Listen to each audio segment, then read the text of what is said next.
I'd like to call the May 15th, 2024 Board of Selectmen's meeting to order at 6:30. Mr. Pinio, do we have a need for a non-public session? Madam Chairperson, we do. Two items under RSA 91A3, Roman numeral 2, lowercase d, real estate. Two items on 91A3, Roman numeral 2, lowercase l, legal.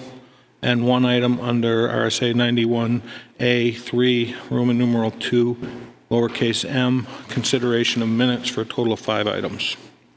Okay, thank you. First item, we've got minutes. First set of minutes are April 17th, 2024. Does anybody have any corrections or changes? I do. On page 13, the first reference to Deshays, the second line, it says Julu, and it needs to be replaced with July. Okay. I have on page 2 the first vote, and that was for a temporary event permit for the Wolfeboro Lions Club. I stepped down, so the approval should have been 4-0. And on page 5 and 6, I guess page 6, Brewitt is spelled B-R-E-W-I-T-T.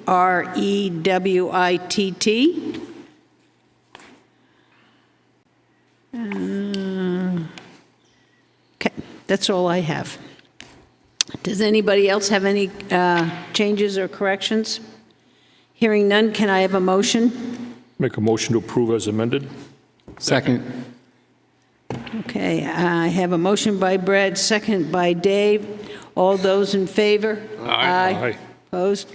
All right.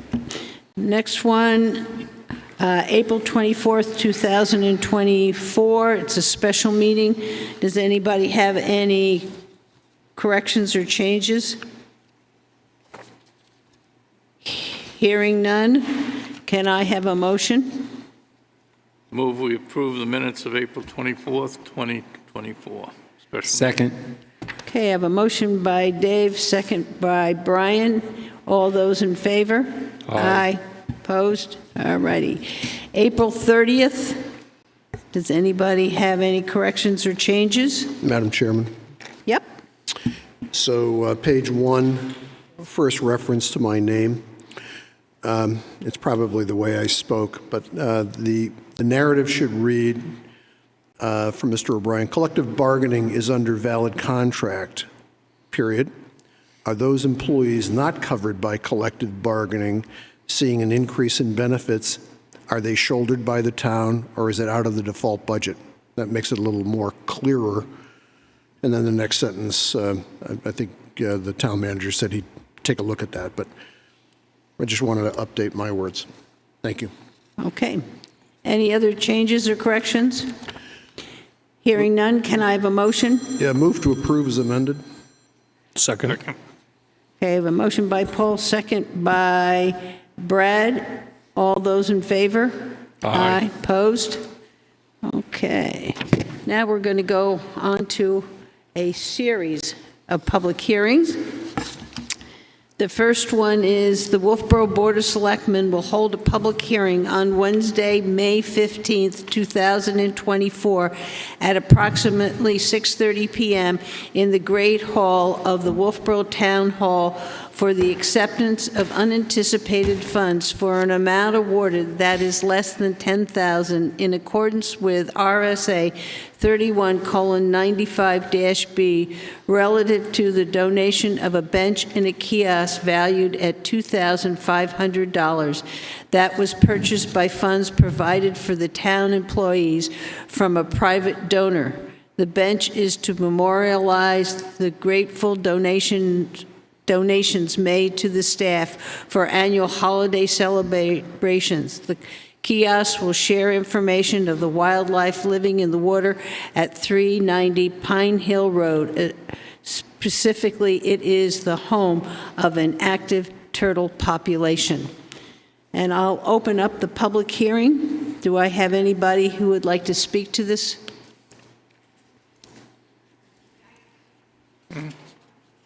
Do you want to talk about the kiosk? Yes. Is that you, Amy? It's me. Can you hear me? Hardly. Can we make that louder? Uh-oh. Okay, can you hear me better? Yes. Okay. Good evening. For everybody else, I'm Amy Capone Muccio, I'm employee for the town of Wolfeboro. Ooh, I can hear feedback, but okay, I'll try to get through this. So, we receive a donation every year from an anonymous donor for our Christmas party. So we have purchased a memorial for this person, and we'd like to present it on May 23rd on National World Turtle Day. So it would be a small 4-foot bench with a dedication plaque and a small kiosk, which we will have some information in there about the turtle population. There's a lot of cool wildlife hanging out over there in that swamp, wetland area, whatever you want to call it. It doesn't have a name, but the turtle population is abundant. And I put some pictures in there. And I don't remember if I sent you the picture of the baby turtle that was found in Pop Whalen last week by Bo. Little baby runaway. I guess that's it. Do you have any questions? Hey, thank you. Is there anybody in the audience who'd like to speak to this public hearing? Hearing none, I'll close the public hearing. Board members, any comments? Turtles, like frogs and salamanders, are definitely a marker of how our ecosystems are doing. So if they're in abundance, it means that we're doing a good job in that specific area. So I'm all to supporting the turtles. Okay. Anybody else? If nobody else has any comment, does somebody have a motion? Move to approve the donation of less than $10,000 of a bench and kiosk valued at $2,500 that was purchased by funds provided for town employees and a private donor to be installed on 30 Pine Hill Road. Do I have a second? Second. Okay, I have a motion by Brian, second by Dave. Any further discussion? Hearing none. All those in favor? Aye. Opposed? Okay. Next item on our agenda are 13 temporary event permits, so we'll try to get through these.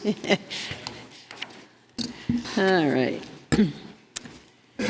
The first one, the Wolfeboro Board of Selectmen to hold a public hearing on Wednesday, May 15th, 2024 at approximately 6:30 p.m.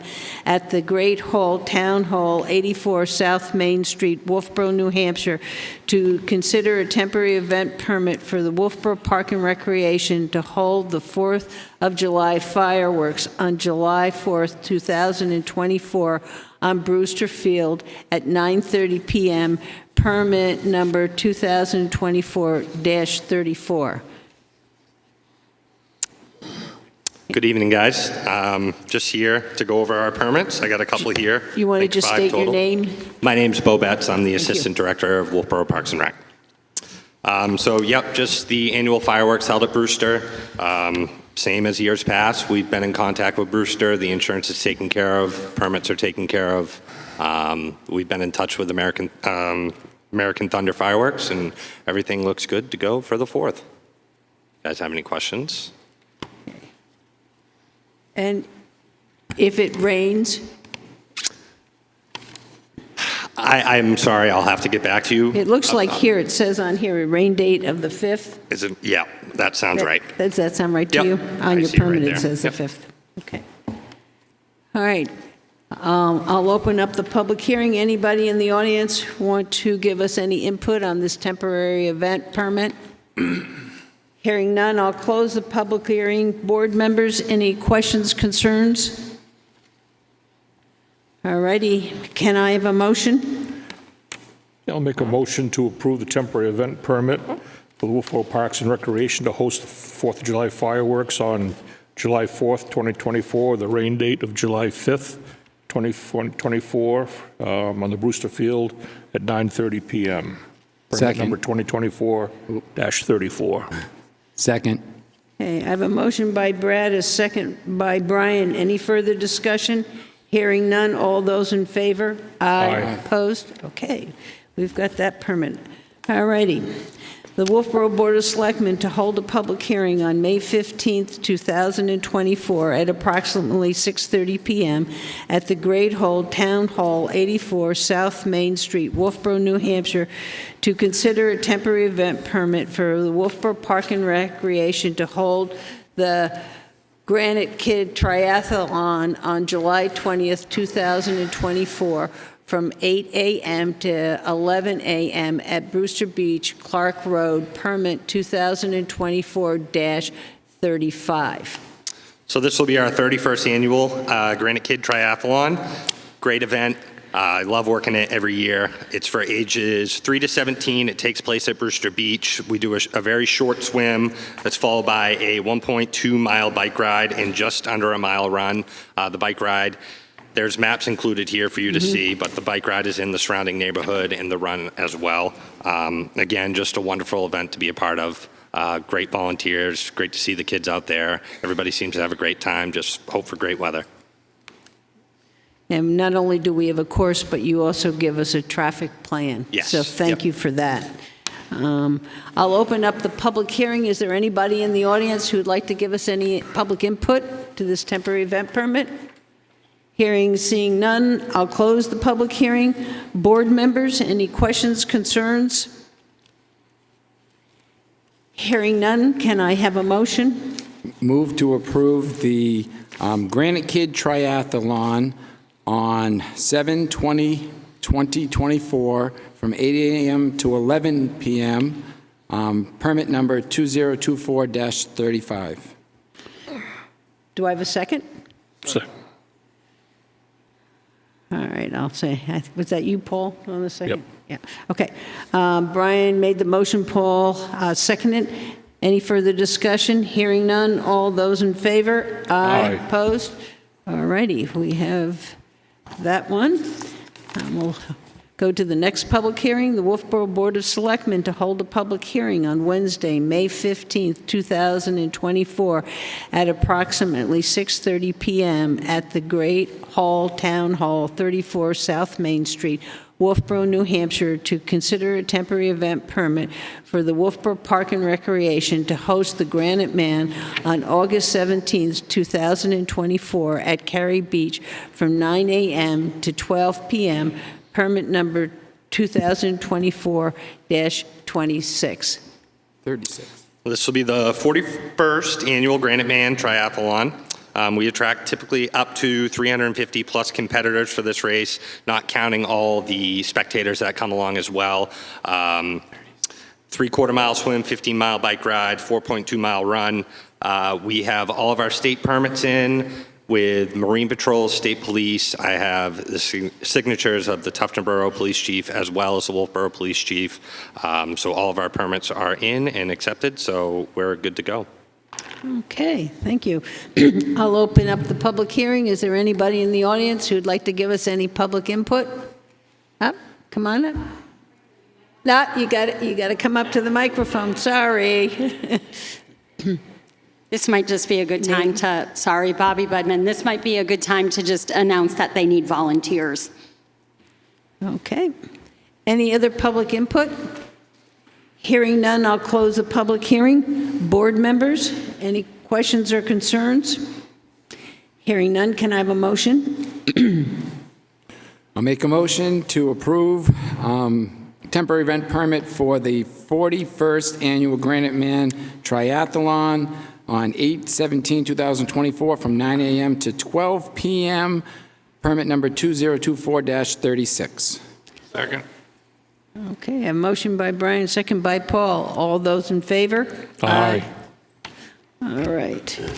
Next one, Wolfeboro Board of Selectmen to hold a public hearing on Wednesday, May 15th, 2024, at approximately 6:30 PM at the Great Hall Town Hall, 84 South Main Street, Wolfeboro, New Hampshire, to consider a temporary event permit for Wolfeboro Park and Recreation to host the annual Fall Festival on September 24th, 2024, at Foss Field from 11 a.m. to 3 p.m., permit number 2024-37. So the Fall Festival this year will be held at Foss Field, just like it has been held in the past. This year will be our third year partnering with the Kingswood Youth Center for their chili cook-off. So working with them, we bring a lot of different people down. They run a great event. They always have a great turnout. It seems to get bigger and bigger each year. We're there for support. We have games, vendors, face painting, and other family-friendly activities that are offered by Wolfeboro Parks and Recreation. So it's a great event to be a part of. Okay. I'll open up the public hearing. Is there anybody in the audience who'd like to provide any public input? Hearing none, I'll close the public hearing. Board members, any questions, concerns? Hearing none, can I have a motion?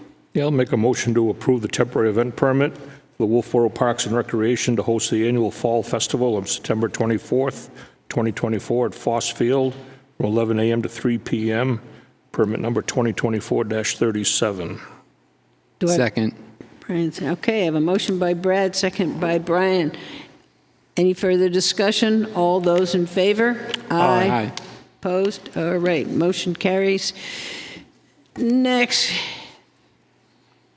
Wolfeboro Board of Selectmen to hold a public hearing on Wednesday, May 15th, 2024, at approximately 6:30 p.m. at the Great Hall Town Hall, 84 South Main Street, Wolfeboro, New Hampshire, to consider a temporary event permit for the Wolfeboro Parks and Recreation to host the Turkey Trot on November 23rd, 2024, on Brewster Field from 8 a.m. to 12 p.m., permit number 2024-38. So Brewster Field, that's not right. So the Turkey Trot is held at the railroad station here in town. Okay, so, That's what I have. okay, well, I'm just reading what's on the, Yeah. on the thing. So we should change that to Railroad Ave Depot and Depot Square? Yes. Okay. We'll make So that the change. Turkey Trot every year is held on the Saturday before Thanksgiving. We usually have a great turnout. The weather can be tricky that time in November, but the last few years we've been lucky to have some great weather. We partner with the Wolfeboro Lions Club. They're a great group to work with. They're a tremendous help to us, so it's a fun event. All of our permitting has been submitted to the state and returned back, and our police details are also submitted as well. Thank you. I'll open up the public hearing. Is there anybody in the public who'd like to give us any public input? Hearing none, I'll close the public hearing. Board members, any comments? If not, can I have a motion? Move to approve special event permit for the Turkey Trot 5K to be held on November 23rd, 2024, from 8 a.m. to 12 p.m. at Railroad Depot, Depot Street. Okay, I have a motion by Brian, second by Paul. All those in favor? Aye. Opposed?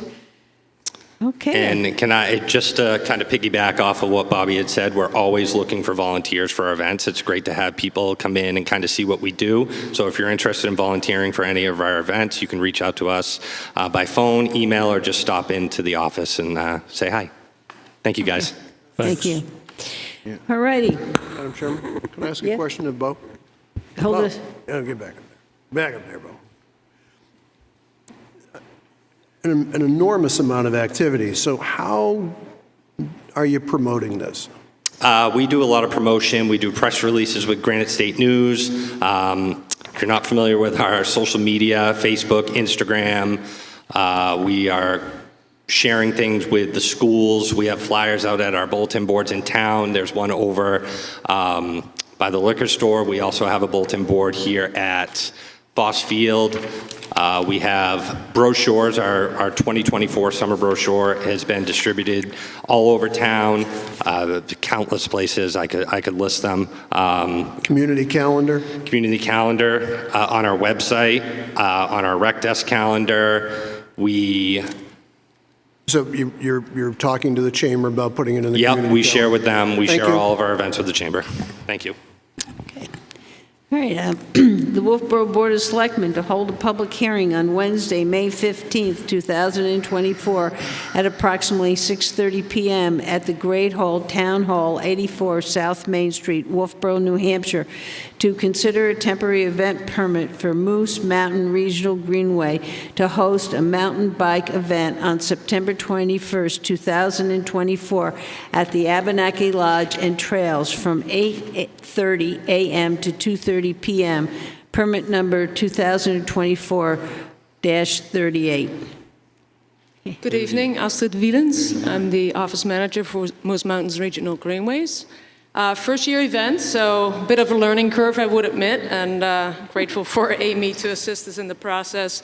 This is an event that is going to be a ticketed event with a limited number of people in the first year, and we hope to assess after that event how to progress from there. It's a non-competitive, family-friendly event with various levels of ride distances, so anybody can participate, poker run style, so it's more about participating than anything else. We're partnering with Burnt Timber, here based in Wolfeboro, to provide food and beverages. We are later on the agenda for an alcohol permit as well. We're working with the fire department and police department to identify their needs and concerns so we can address them and make sure that they're having what they need. So curious if there's any particular questions you may have. Okay, I'll open up the public hearing. Is there anybody in the audience who would like to provide public input?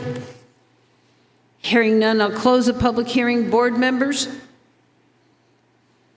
So one question I have is, we need to look at the map of the course and see if it's on trails that were approved and trails that don't encroach on our spray field based on what DES has told us that we need to be 100 feet away from that.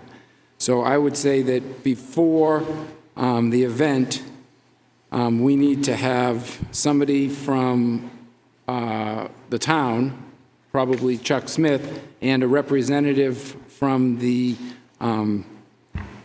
group walk the trails and make sure that we're having them go on trails that are correct.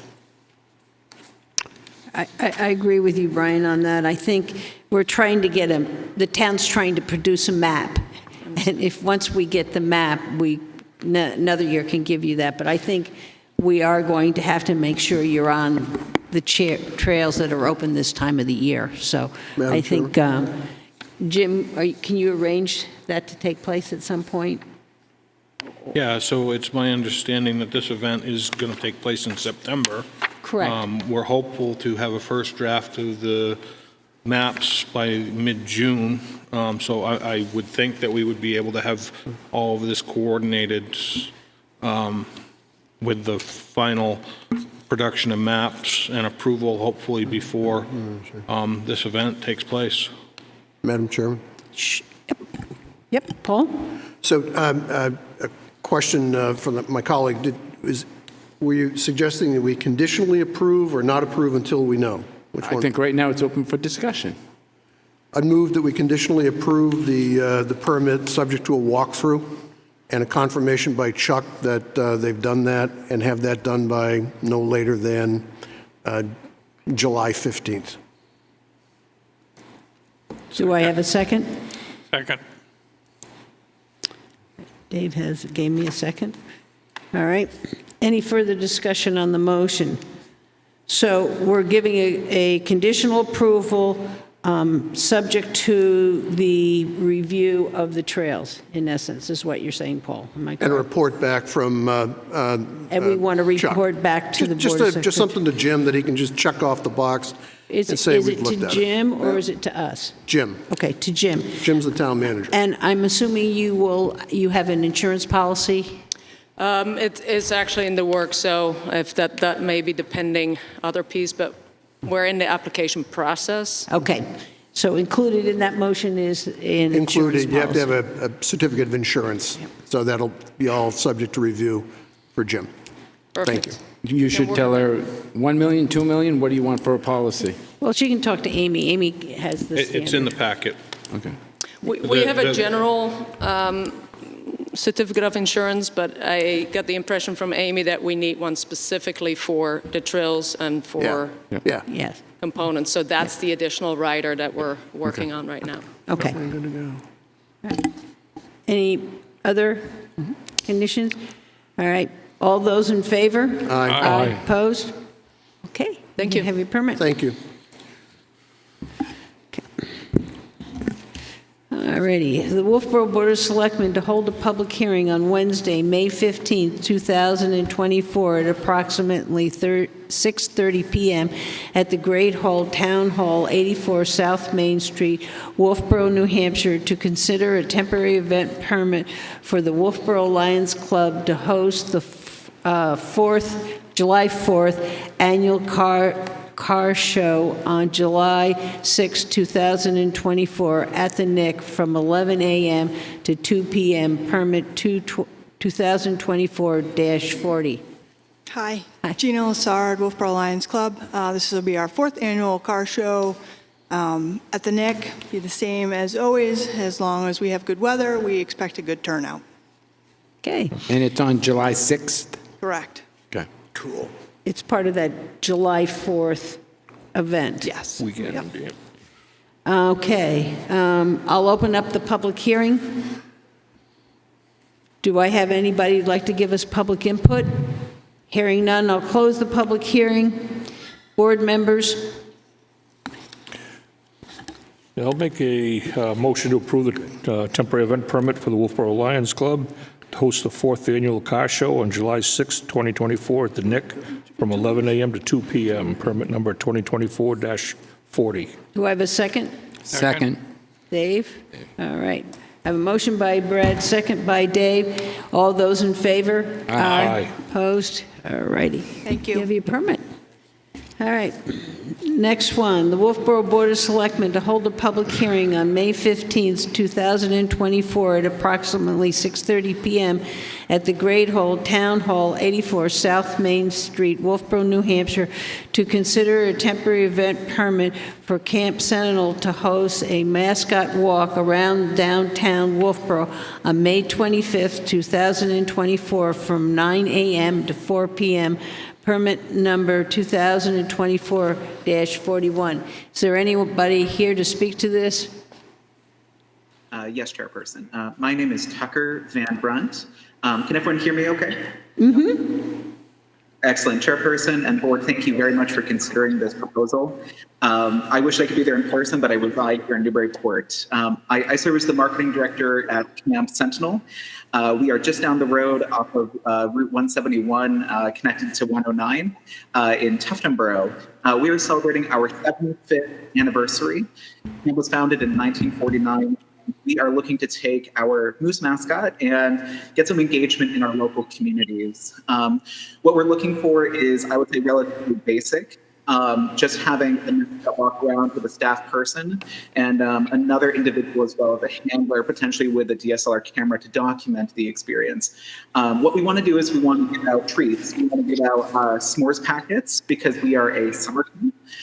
This would include a sealed, serve-safe, prepared in our commercial kitchen packet that would be sealed, containing graham crackers, marshmallows, and chocolate, one of each in each packet, with allergy alternatives, of course, depending on our, engagement. We don't anticipate being out entirely, from 9 to 4 o'clock as the person in the costume. That's not entirely realistic. So we'll be having some on and off time, maybe taking some breaks and then going back and forth, in and out with busier timeframes. I would like to kind of preemptively let the board know that I have professional mascot training, so I have tremendous situational and atmospheric awareness when it comes to engaging with the public and also engaging with cognitively challenged individuals, reading the room correctly, understanding traffic, understanding pedestrian flow, and not posing a hindrance to basically the flow of downtown. I trained mascots to be mascots, so I kind of understand how this works and how to pull it off correctly. I would like to thank it's so influential. It's been great to work with. Would like to open it up for questions. Okay, thank you. It was a little difficult to hear some of what you said, but thank you. I'll open up the public hearing. Is there anybody in the public who'd like to give us public input? Hearing none, I'll close the public meeting, hearing. It's not, you got to wait a while. I'll tell you when it's time. Okay. Can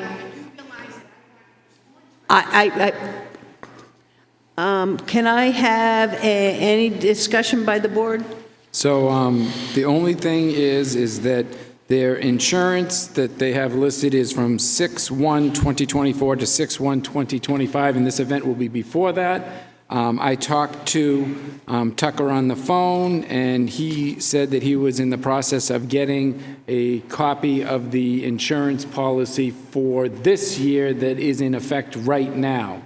I told him it's a short time period because he wants the event at 5/29, and he says he can get it to us in that time. So if we approve it, it should be conditionally upon him getting getting us a copy of his current insurance binder. Chairperson, may I provide an update? Tucker, again? We have sent that document ahead. It has been revised to reflect the current year and named the town of Wolfeboro, New Hampshire on that insurance as well. So we've sent it over at 6 o'clock this evening. I do apologize for the time frame on that. A point of clarification, this is for 5/25 and not 5/29. Okay. Any other comments or concerns? Can I have a motion? I'll second Brian's motion. And that's to approve it contingent on getting the Yep. insurance. Okay. Any further discussion? All those in favor? Aye. Opposed? All right. Wolfeboro Board of Selectmen to hold a public hearing on Wednesday, May 15th, 2024 at approximately 6:30 p.m. at the Great Hall, Town Hall, 84 South Main Street, Wolfeboro, New Hampshire, to consider a temporary event permit for the Children's Center to host Fairy Find on July 6, 2024 from 9 a.m. to 11 a.m. along the Cotton Valley Trail, permit number 2024-42. Hi. Hi. My name is June Connors, and I'm on the board of the Children's Center. And we are asking permission to hold our 4th Fairy Find. Fairy Find is held on the Bridge Falls Path. Families enjoy a stroll along the path, starting at Fossfield parking lot and ending at Center Street, and then coming back. We have things to purchase. Last year, we had more than 300 people, and like you said, it's July 6th from 9 to 11. Okay. I'll open up the public hearing. Is there anybody in the audience who'd like to give us any public input? Hearing none. Board members, any issues, concerns? Hearing none, can I have a motion? Don't all rush. All right, move to approve a temporary event permit for the Children's Center to hold Fairy Find Saturday, July 6, 2024, 9 a.m. to 11 a.m., permit number 2024-42. Second. Okay, motion by Brian, second by Paul. All those in favor? Aye. All right, we'll go to the next one. Got another one. The Wolfeboro Board of Selectmen to hold a public hearing on Wednesday, May 15, 2024 at approximately 6:30 p.m. at the Great Hall, Town Hall, 84 South Main Street, Wolfeboro, New Hampshire, to consider a temporary event permit for the Children's Center to host Fairyland on July 6, 2024 from 10 a.m. to 12 p.m. at Kate Park, permit 2024-43. So this is our 11th year holding Fairyland. After the families enjoy their walk at Fairy Fine, we invite them over to Kate Park to have more fun at Fairyland. So cool. Like you said, Linda, it's on July 6th from 10 to 12. These are our strengthening families. These are for strengthening families for the Children's Center, and both events are free. And we do take great care in leaving both areas tidy and clean. Thank you. Thank you. I'll open up the public hearing. Do I have any public comment? Hearing none, I'll close the public hearing. Board members, any issue? Move to approve a temporary event permit for the Children's Center to hold Fairyland Saturday, July 6, 2024, from 10 a.m. to 12 p.m., permit number 2024-43. Second. Brad said second. Thank you, Paul. I wouldn't have heard him. Any further discussion? All those in favor? Aye. All right. All righty. Next one, the Wolfeboro Board of Selectmen to hold a public hearing on Wednesday, May 15th, 2024, at approximately 6:30 p.m. at the Great Hall Town Hall, 84 South Main Street, Wolfeboro, New Hampshire, to consider a temporary event permit for the Children's Center Color Fun Run along the Bridge Falls Path and Cotton Valley Rail Trail on August 4th, 2024, from 6 a.m. to 1 p.m. at the Nick. No. That doesn't make sense. It's not at the Nick. It's not at the Nick. Not at Let's the just take that out of this. Along the Bridge Falls Path We'll just and Cotton take out the Valley word, Rail just it Trail. goes up. Now, is it going to start at 6 a.m.? No, so that's when we start setting up. Okay. Yep. So that's We give ourselves a little bit of a buffer. okay. Yep. All right. Just say your name and give us I'm Sarah Morgan. I'm on the board of directors for the Children's Center. So this is an event we did for the first time last year. It was wildly successful, and we found that so many people wanted to do it. Instead of doing a one-off, we decided to make it an annual fundraiser for the Children's Center. We did decide to move the start. Last year, we started at the train station. Albeit wonderful and being right in the center of town, it was a little crowded. So we've asked to move it to the municipal parking lot by Foss Field to give us a little more space, a little more room, and kids can run off a little energy and a little extra color in the fields, hopefully. It does continue down the Bridge Falls Path, and it does cross over into the Cotton Valley Rail Trail. So we also do have a permit out to the state, which is under review, but we should hear from them very shortly. They did last year require us to get approval from the town first, so we're kind of waiting on your approval before they will sign off on the rest of the event permit. We have also contacted Noreen McDonald. She is in charge of the Rail Trail Committee, and she also kind of likes to know what's going on, and was also super supportive last year after the event went off, and it was wonderful to talk to her. One little thing I will give you, I don't know if any of you have noticed it, but I noticed it. Our insurance waiver has the wrong date, so I do have a new insurance waiver, which I will drop off to Amy tomorrow morning. I believe yours says 8/14, it should say 8/4. I have, nine. I have Yes, it does. 9/1. No, it does. It has the wrong date on it. Yep. Yeah, down in the bottom, way down.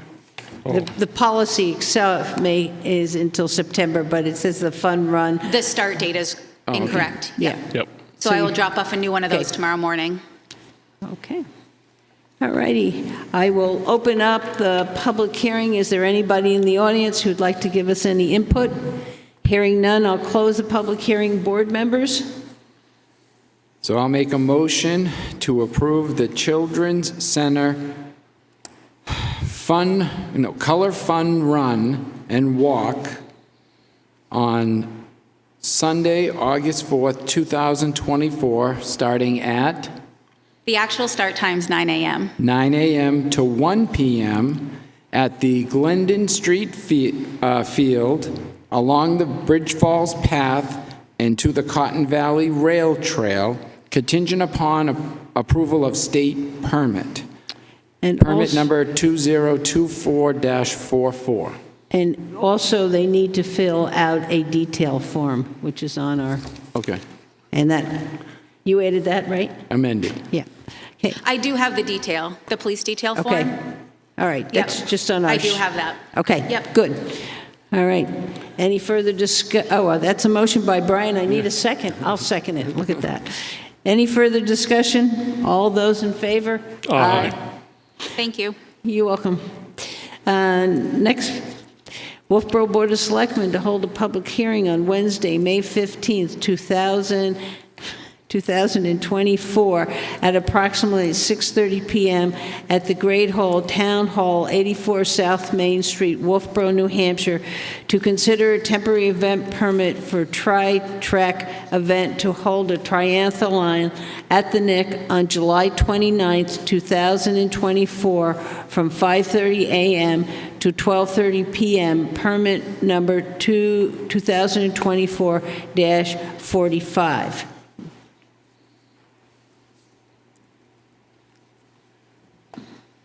Good evening. My name is Vince Vaccaro, representing TriTech Events. This will be the third year for the triathlon. Hold the mic up, please. There you go. Sorry. This will be the third year for the triathlon. It will have events available for people that want to primarily swim and bike, or run, bike, and run, or do all three events, which is swim, bike, and run. We go in at the Albee Beach, but on the access from the New Hampshire Boat Museum. From there, we use the Nick as our main central point, and then we go out for our run and bike, which you have maps for provided. Insurance has been applied for. It'll be finalized after, hopefully after tonight's meeting, in the event there was any other questions. I've already had conversations with Captain Mark Levy, and he's in agreement with the event. We will also, for the swimming, we have the chief here, and we have the Wolfeboro Fire and Rescue, which helps us out in that sense. Okay, I will open up the public hearing. Is there anybody in the audience who would like to provide us any public input on this event? Hearing and seeing none, I'll close the public hearing. Board members? Now, are you a nonprofit, or is the NIC sponsoring nonprofit? The Nick is my sponsor. Nick is the sponsor, okay. Board members, does anybody have any questions? Hearing none, can somebody give me a motion? Yeah, I'll make a motion to approve a temporary event permit for TriTech Events to hold a triathlon at the Nick on July 29th, 2024, from 5:30 a.m. to 12:30 p.m., permit number 2024-45. Second. I have a motion by Brad, second by Dave. All those in favor? Aye. Opposed? Okay, you have your permit. Thank you very much. Thanks. This is the last temporary event permit. The Wolfeboro Board of Selectmen to hold a public hearing on Wednesday, May 15th, 2024, at approximately 6:30 p.m. at the Great Hall, Town Hall, 34 South Main Street, Wolfeboro, New Hampshire, to consider a temporary event permit for the Back Bay Water Ski Inc. to hold ski tournaments as follows. The 26th Annual New Hampshire Open, June 22nd, 2024. Second Junior Lakes Region Open, July 26, 2024. The 44th Lakes Region Open, July 27th through 28th, 2024. And the 33rd New Hampshire Water Ski Championship, August 24th, 2024. Permit number 2024-46. Hi, good evening. Bill Swafield for Back Bay Water Skiers, DBA, the Abenaki Water Ski Club. If you add up all those annual events, that's 115 tournaments we've had since 1981. So we've been out there a while, and we appreciate being able to use Back Bay. We do have Marine Patrol permits, and what we need from the town, and like we've had in the past, is to use the small park behind the railroad station for water access. So we appreciate you letting us do that. This is amateur competition for all age groups, and we've got kids from 8 years old up to mid-70s skiing out there. And basically, we're doing the same thing we've been doing for all those years. We have USA water ski officials to run the events. And one little plug for Wolfeboro, if you want to see water ski competition in slalom, tricks, and jumping, in northern New England, this is the only place you'll see that. It's the only jump in Maine, New Hampshire, and Vermont right now. So if you want to see people jumping, it's the only place to go. So we think it's another thing that makes Wolfeboro unique. Thank you. I'll open up the public hearing. Is there anybody in the audience who'd like to give us any public input? Hearing none, I'll close the public hearing. Board members, any questions, concerns? Can I have a motion? Move to approve a temporary event permit for the Back Bay Water Skiers, Inc. to hold water ski tournaments as follows. 36th Annual New Hampshire Open, June 22nd, 2024. Second Junior Lakes Region Open, July 26th, 2024. 44th Lakes Region Open, July 27th and 28th, 2024. And 33rd New Hampshire Water Ski Championship, August 24, 2024, permit number 2024-46. Second. Okay, I have a motion by Brian, a second by Dave. Any further discussion? Just Hearing wanna none, ask- all those in favor? Aye. Opposed? You have your permit. Thank you, Board. Brian had a, Oh, Brian, you had- Paul had a comment, Paul? sorry. Never mind. Good. Too late. Right, you have to catch me sooner. Thank you, Dave. Wake up over there. All righty. Next item on the agenda is another public hearing. The Wolfeboro Board of Selectmen will hold a public hearing on Wednesday, May 15th, 2024, on or about 6:30 p.m. in the Great Hall of the Wolfeboro Town Hall, Wolfeboro, New Hampshire, to consider the applications for an issuance of an alcohol beverage permit to Moose Mountain Regional Greenway for their mountain bike event on September 21st, 2024 at the Abenaki Ski Lodge on 390 Pine Hill Road from 11 a.m. to 2 p.m. Here we are. Here I am. Astrid Wielens, Moose Mountains Regional Greenways.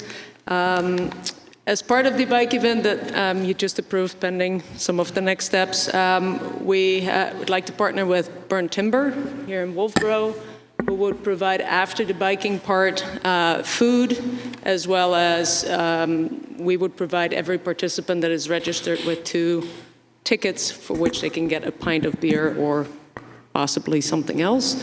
And that would all be limited during the event. We're trying to meet, all the requirements needed to keep it within a zone that is not public. It's not a public event. So that's really where the permit comes in. We'll look into the liquor license if we have initial approval on your part pending the next steps. And the certificate of insurance is just like the previous process. We're working on the specific certificate listing that it's an alcohol event, which is the guidance we received from Amy. Okay. I'll open up the public hearing. Is there anybody in the public who'd like to give us any input? Seeing and hearing none, I'll close the public hearing. Board members? The alcohol is going to be outside? It will be either inside or, my understanding from the guidance was that you can have it outside, but you need to mark it off as a zone that is limited to 5,000 feet. Right. I guess my only concern here is that the policy is that we don't like to have liquor when there are children around, and so if it was a area that was blocked off, that's fine. If it was in the lodge, I might have a little more problem. I thought the policy is June through the end of August. Well, that is one part of the policy. I'm talking about the concern with children and alcohol, and if it's outside and it's marked off and they don't go in, I don't have any problem. But if it's in the lodge and the kids are there, I think I do have a problem. Brian, you want to bring up the other issue?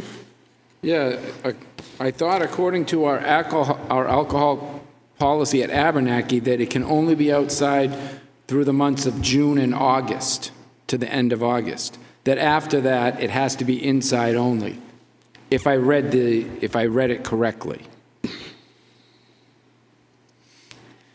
Let's see here. Item 2, Abenaki Lodge, and during the months of June through August only, it's outside patio and adjoining areas in accordance with the town's Abenaki use policy, which I don't Correct. have the use policy right in front of me. Yeah. So September 21st, it would have to be only inside the building. But what it says is the town's alcohol use for when children's programs are not going to be in the area, yet the kids can take part in that. That's the piece I'm pointing out. So if they can't do the alcohol outside and mark it off, and the kids are going to take part in the bike ride, then I think we've got an issue with it. Well, and the other thing is how many people will be in the building and what's the capacity of the lodge? It says 166. It says 166 on the use policy. What's our capacity for the Abenaki Lodge? That's what I said, 166. Okay, how many are you having? We are capping it at 75 riders and 50 support family members. Okay, so they have 125, so they're okay with that. But it has to just stay inside the building. The state may have something to say, too. Does it have to be a nonprofit, or? They are a nonprofit. We are. You are? Yes. And it says for nonprofits that are non-residents, but you serve Wolfeboro, even though your office is in Union, I don't have any issue with that. I guess the concern is that there are going to be children in the lodge. And based on that section of our policy, I think we cannot, Okay. I wouldn't be comfortable. The only, and it's a date past the time that we allow it outside. Yeah, and that I was not aware of that, so I think that brings us back to the table to decide whether we would continue with the alcohol or we would Okay. no longer have youth in attendance. So I think I need to go back to our team to discuss that. So why don't we table it, and then you bring it back another night? That sounds good. Okay. Thank you for educating us. Thank you. Okay, I have a motion to table it? Motion to table. Second. Okay, Paul, and then Brad. All those in favor? Aye. Opposed? Okay, that one's taken care of. What did I do with the last one?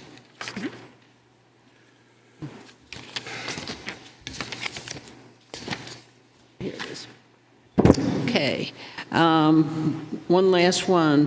The Wolfeboro Board of Selectmen will hold a public hearing on Wednesday, May 15th, 2024, on or before 6:30 p.m. in the Great Hall of the Wolfeboro Town Hall, Wolfeboro, New Hampshire, to consider the application for the issuance of an alcohol beverage permit to Jeffrey Randall for a wedding on October 24th, 2024 at the Abenaki Ski Lodge, 390 Pine Hill Road, from 11 a.m. to 2 p.m. October 26th. That all sounds good, except for it's 12 o'clock till 8 o'clock is when we're looking for time. 12 o'clock? 12 o'clock noon till 8 o'clock p.m., that's all. Okay. Sorry, that's... No, that's fine. All righty. You want to tell us a little... Sure. My name is Jeff Rendell. My address is 11 Clow Road in Wolfeboro, and we'd like to have a family dinner and wedding at Abenaki Lodge. We love the lodge and love skiing there and mountain biking there, so we thought it would be a good spot. We have family members from Moultonboro and Gilmanton and Wolfeboro and Germany that we hope will be there. And we have a professional chef in the family, so we'd like to kind of do it ourselves if it would work. Okay. I'll open up the public hearing. Does anybody want to give us any public input on this? Hearing none, I'll close the public hearing. Board members? So our policy is for nonprofits to have alcohol at the facility, correct, Jim?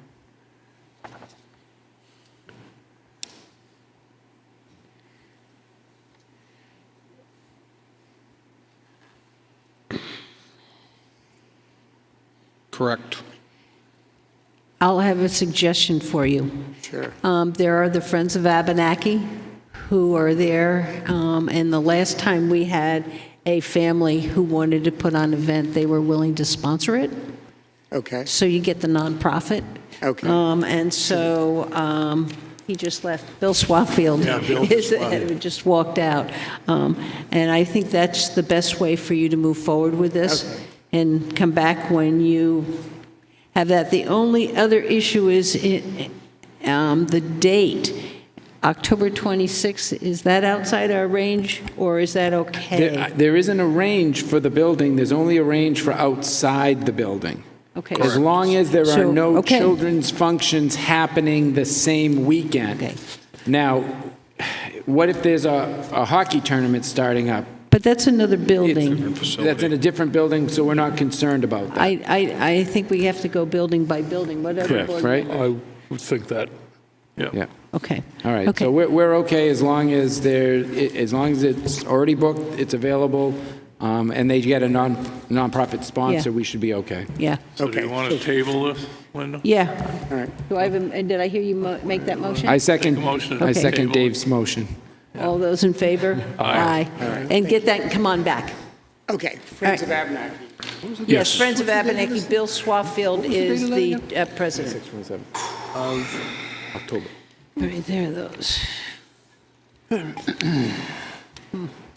Well, guys, I know you're sorry we don't have another temporary event permit. All right, we move on to the bulk vote. The weekly manifest of May 3rd was $3,590,738. That had a school payment. May 10th, it was $216,355.46. We have a current use change tax on 2 parcels. We have intent to cut on 2 parcels. We have a yield tax levy on 2 parcels. And we have the first half tax bill warrant for $18,118,655. And we have raffle tickets for Moose Mountain Regional Greenway, Wolfeboro Lions Club, Great Waters Music, the Children's Center, the Friends of the Library. All righty. Does any board member have any questions or issues? I'll make a motion to approve the bulk vote, items A through F. Second. Okay, I have a motion by Brad, second by Dave. All those in favor? Aye. Opposed? All right, the next item on the agenda is the board to make appointments for the Hazard Mitigation Committee.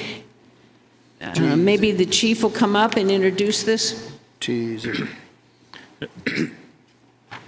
Thank you. Tom Zotti, Fire Chief, Emergency Management Director. If you remember, 6 or so weeks ago, we came and asked you for permission to advertise for public members for this committee. We have received 2 applications, which I believe are in your packet, and along with the staff members who generally make up the committee, we simply ask you tonight to formally create the committee so we can start to move forward. Okay. The committee is there, we're just appointing to, the Hazardous Mitigation Committee exists, we're appointing members, correct? Correct. Okay. Does any board members have any questions or concerns? All righty. Can I have a motion? Or do we want, I guess we need to read the list of who's there. All righty. On the committee, we have Thomas Zotti, Christopher Warren, Nate Nichols, Steve Randall, Brad Harriman, Tavis Austin, Jason Durance, John McDonald, Lisa Roger, Shirley Rondo, Amy Capone, Rick Skaranka, and Mary Shularef. Mary Schulruff is a local, and she's also on the school board, and Rick Skaranka is a business owner. Those are the two from the public. Does board members have any comments or concerns? Can I have a motion? I move that we approve those people to the Hazardous Mitigation Committee, Second. the ones you read. The ones I read, okay. When you mentioned. The few. Okay, I have a motion by Dave, a second by Brian. All those in favor? Aye. Opposed? I'm going to abstain because I'm on the list there, so One abstention, okay. be happy to do it, but I'm going to abstain from voting. Okay. Thank you. Take care of it? All righty. We have one more appointment, Heritage Commission, Howard Lowe. Is Howard here? Okay, does somebody want to make a motion to appoint him? Move to appoint Howard Lowe to the Heritage Commission. Term expires March 2026. Second. I got Brad to second. All those in favor? Aye. Opposed? All righty. New business. First item, commercial vehicle landing permit, MS Mount Washington.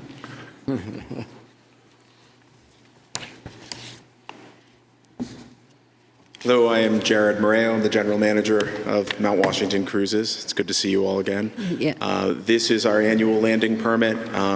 As we have done since 2021, we are suggesting the expanded 6-day schedule into Wolfeboro.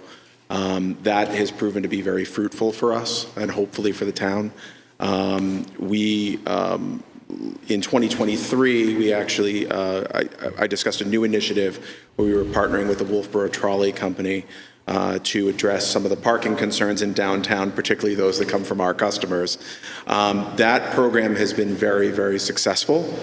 In fact, if you recall, much of last summer was a little iffy in terms of weather, but in spite of that, Wolfeboro actually had a tremendous amount of growth from our passengers, and we attribute that primarily to that parking solution.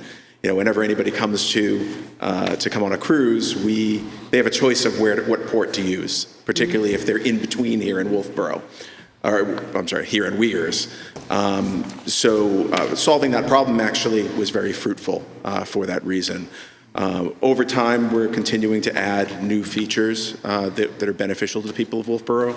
This year, historically, when we've taken our boarding photos, they've only been from the Weirs Beach port. We've moved that camera onto the ship. We do the printing on the ship. So now passengers who board from Wolfeboro have the same opportunity. Ordering food from our food and beverage before they even get on the ship is now going to be possible for people who board from here. So we're really making sure that experience is the same, whether you board from Weirs Beach or from Wolfeboro. Very nice. Thank you very much. Sure. Board members, does anybody have any questions? I have one. Okay. It's not a question. I had a citizen come to me and wanted to ask a favor of you. Mm-hmm. You might have heard of this. They want to know if the captain can make an announcement as people disembark at our docks in Wolfeboro to be cognizant and use the crosswalks. Absolutely. Because in past years, there's been, I guess, some close near misses because there's a lot of people trying to get across the street in a lot of locations. We understand that it's going to be a little harder for them to go down the sidewalks and find the crosswalks, but we just don't want anybody to get hurt. Yeah, I think as a general statement, we try to collaborate as much as we possibly can with the businesses in Wolfeboro and any sort of safety issues. So certainly, particularly related to our tour operator business in the fall, there's a lot of communication. We're actually seeing an increase there of about 10% right now. So there'll be a lot more people coming off the boat. We're also seeing at 11:15 people who get on at 10 a.m. from Weirs Beach and choose to get off at 11:15 and explore the town for a couple of hours. there's an increase in that activity as well. I think it's a very responsible thing to do. We've automated a lot of our announcements, but we'll add that to the automation so that's certainly a part of it. You're the best. Yeah, and it's just a general statement. We will continue to collaborate with the chamber. We provide advance notice of those tour operators and when they're coming so that businesses in downtown can prepare related to staffing and supplies. And I do know that there are some public works projects planned which may interact in some way with those tour operators. So making sure that they know what they're supposed to be doing and where to go to make sure that any sort of problems in downtown are mitigated. Well, that communication is definitely important, and I want to thank you for partnering with the trolley. I'm a real supporter of the trolley, and I could watch that pick up as the summer went on, and people really did come park and come down to the mountain. So nice solution for all of us. Yeah, I think it's been great, and we did see, because it's at Kingswood, after Kingswood's in session, we don't have the use of that parking lot. We saw that customer traffic went down to what we would consider to be normal levels because the solution was no longer there. So I know that the trolley company has presented some letters of support regarding their program. We're big fans of that because it really does help us all. Yeah, good. Cool. All righty. Do I have a motion? Move to issue the 2024 commercial vessel landing permit to the MS Mount Washington. Do I have I'll second. All those in favor? Aye. Thank you very much. You have your permit. Thanks. Thank you. This next one is the approval of the 2024 Millie B commercial vehicle landing permit. We had approved this permit in November. We're trying to get so that we we do the commercial vehicle landing permit in the year that it's going to take effect. So this is just a reconfirming of that commercial vehicle landing permit. So I'll make a motion that we reconfirm the commercial vehicle landing permit for the Millie B for 2024 per our approval on November 2023. Second. Any further discussion? All those in favor? Aye. All righty. Patience. Budget. We have the actual versus the budget. April. Good evening, Catherine Carpentier, Finance Director. Before you is my monthly report for April of... Pull it down. Thanks. Pull it down. I'm not that short, am I? I can't. Catherine Carpentier, Finance Director. I'm here before you this evening to give you my financial report for April 2024. As of April 2024, we're 4 months into the year, or 33% of the budget for straight line. The general fund operating budget's at 38% with a revenue of 8%. Revenue, I'll remind you, is going to be low until probably a month or two from now as you just sign the tax bill, but the bills won't be due probably till the beginning of July.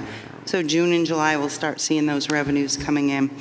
Water fund is at 36%, and the revenues are at 30% for residential customers.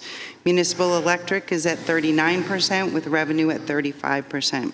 The sewer fund is at 75% spent. However, we signed the operation and maintenance contract for the full year. So that is encumbered with 27% revenue for the residents. Pop Whalen operating budget's at 58% with the revenue at 50%, which is tracking because we've done half the year's program and we'll pick up the other half at the end of the year. There's no other items to bring to your attention this month, with the exception as motor vehicles, which is a big revenue for general fund, is at 35%, so it's trending right on track. If you have any questions, I'd be more than happy to answer them. Board members, anybody have any questions? I asked my one question to Casey earlier. Paul? Unrelated to the financial looking back review, where are you with the audit? Where are we with the audit? Paul, can you pull your microphone down? I'm sorry. Sorry about that. Unrelated to the financial review, where do we stand with the audit? The field audit was completed at the end of April. They are not required to give me an audit report till the end of July. So end of July, we should expect something? That is what they're supposed to do. I will Thank keep you posted. I will get a draft audit, that'll go back and forth a couple times. Things I've got to put into the audit report. So there's a transition that has to happen. It's not just an end report. More work needs to be done. Okay, thank you. And I guess I do have one more item. I did sign, with the town manager's approval, the bond application yesterday. It's just for the bond. We can always decrease the amount. We can't increase it. I did the bond application for $6,140,000, which is the second half of the public safety building. With a discussion with the town manager today, I believe on one of your board meetings, you asked if we could apply the $1 million grant that we were approved for to that. However, it's my recommendation that we do not decrease that bond for timing issues, because the bond application needs to be filled out, submitted. We have no timeline of when that money is going to come in. I'm fearful that we will cross years again, so I would hate to use the money. It will drop down to fund balance. And again, you do have another chance to make that decision. The application was for the full amount, but until you sign loan agreements, it can change. It can go down. So, does that answer any questions? Yeah, I have a question. So I'm not sure I followed the narrative. So there's I'm just catching up. So there's $1 million grant that could retire or could reduce the amount of incremental bond. But your recommendation is don't do that. Take the full amount. The full amount would, plus that $1 million grant, will show up on the balance sheet. Will that be restricted only to the public safety building project? No. So you were So if I could follow the bouncing ball, we just put another $1 million potentially on the balance sheet for other purposes? For undesignated purposes at this point. But we were authorized to spend $13 million on the public safety building. I took a bond out for $7 million last year. I'm taking the 6 out this year. If the spending is done before the grant comes in, we'll be using from our fund balance, which we don't really want to do, to cover the $1 million if I only take out $5 million, but yet we spend 6. But I mean, not to belabor this, 6 plus 7 is 13. I understand that. Another $1 million is 14. If we spend the 13, that other $1 million goes where? To undesignated fund balance. You have Which could be used for what? Anything. It has to be authorized by the legislative body on what you use an undesignated fund balance for. You can use it for nothing. It has to be on a ballot in the future. But can't we pay down the tax rate with that money? Or it could be used for, yes. or it could be used for something called So if we'd used it to pay down the tax rate that year, those voters gain, but all the other years that the taxpayers are paying off the bond, they don't get the benefit of that $1 million. That was. So we can have this discussion again. I was just letting you know the application went in for the full amount. When the bond documents come before you to sign, you have to do a certified vote. You can decide then now if you want to reduce the amount. So if we, in that time frame, have received the $1 million, we can, before we sign, cut it down to the 5. Yes, I did meet with Captain Livy this week, and he also doesn't have a good feeling for the when we're going to get the money in. He doesn't have a good feeling about what? When we're going to get the grant money in. Yeah, Madam Chairman? Yeah, go ahead. The reason I'm reacting to this is 2 weeks ago, the town manager said, we're going back to the public for more money. That was a paraphrasing, but we're going back to the public for more money for the public safety building. And I'm kind of like, how much more? And I'm not suggesting you're doing this, but are we parking $1 million to pick up the soft costs that could be coming our way? No. We're not. I would have to say no also. It's not what we're doing. My recommendation is based on timing, on your authority versus your funding. Yeah. Lining up in the same time period, so we don't end up in the same predicament we did. Okay. Okay. The soft costs. I just want to hear. So you're just saying, let's appropriate the 13 million in a bond, because that's what we told the voters we wanted to do. If we get the $1 million, we all get a bite of that apple at a future date. That's correct. Thank you. Okay, thank you. Any other questions I can answer for you this evening? Thank you. All righty. I would just add to what Casey stated. We do owe you some answers relative to the work session. We only have had an opportunity to really speak on that today, where she was gone and then I was gone, and we both came back today. So we do anticipate being able to have you comprehensive answers to your questions for our second meeting in June.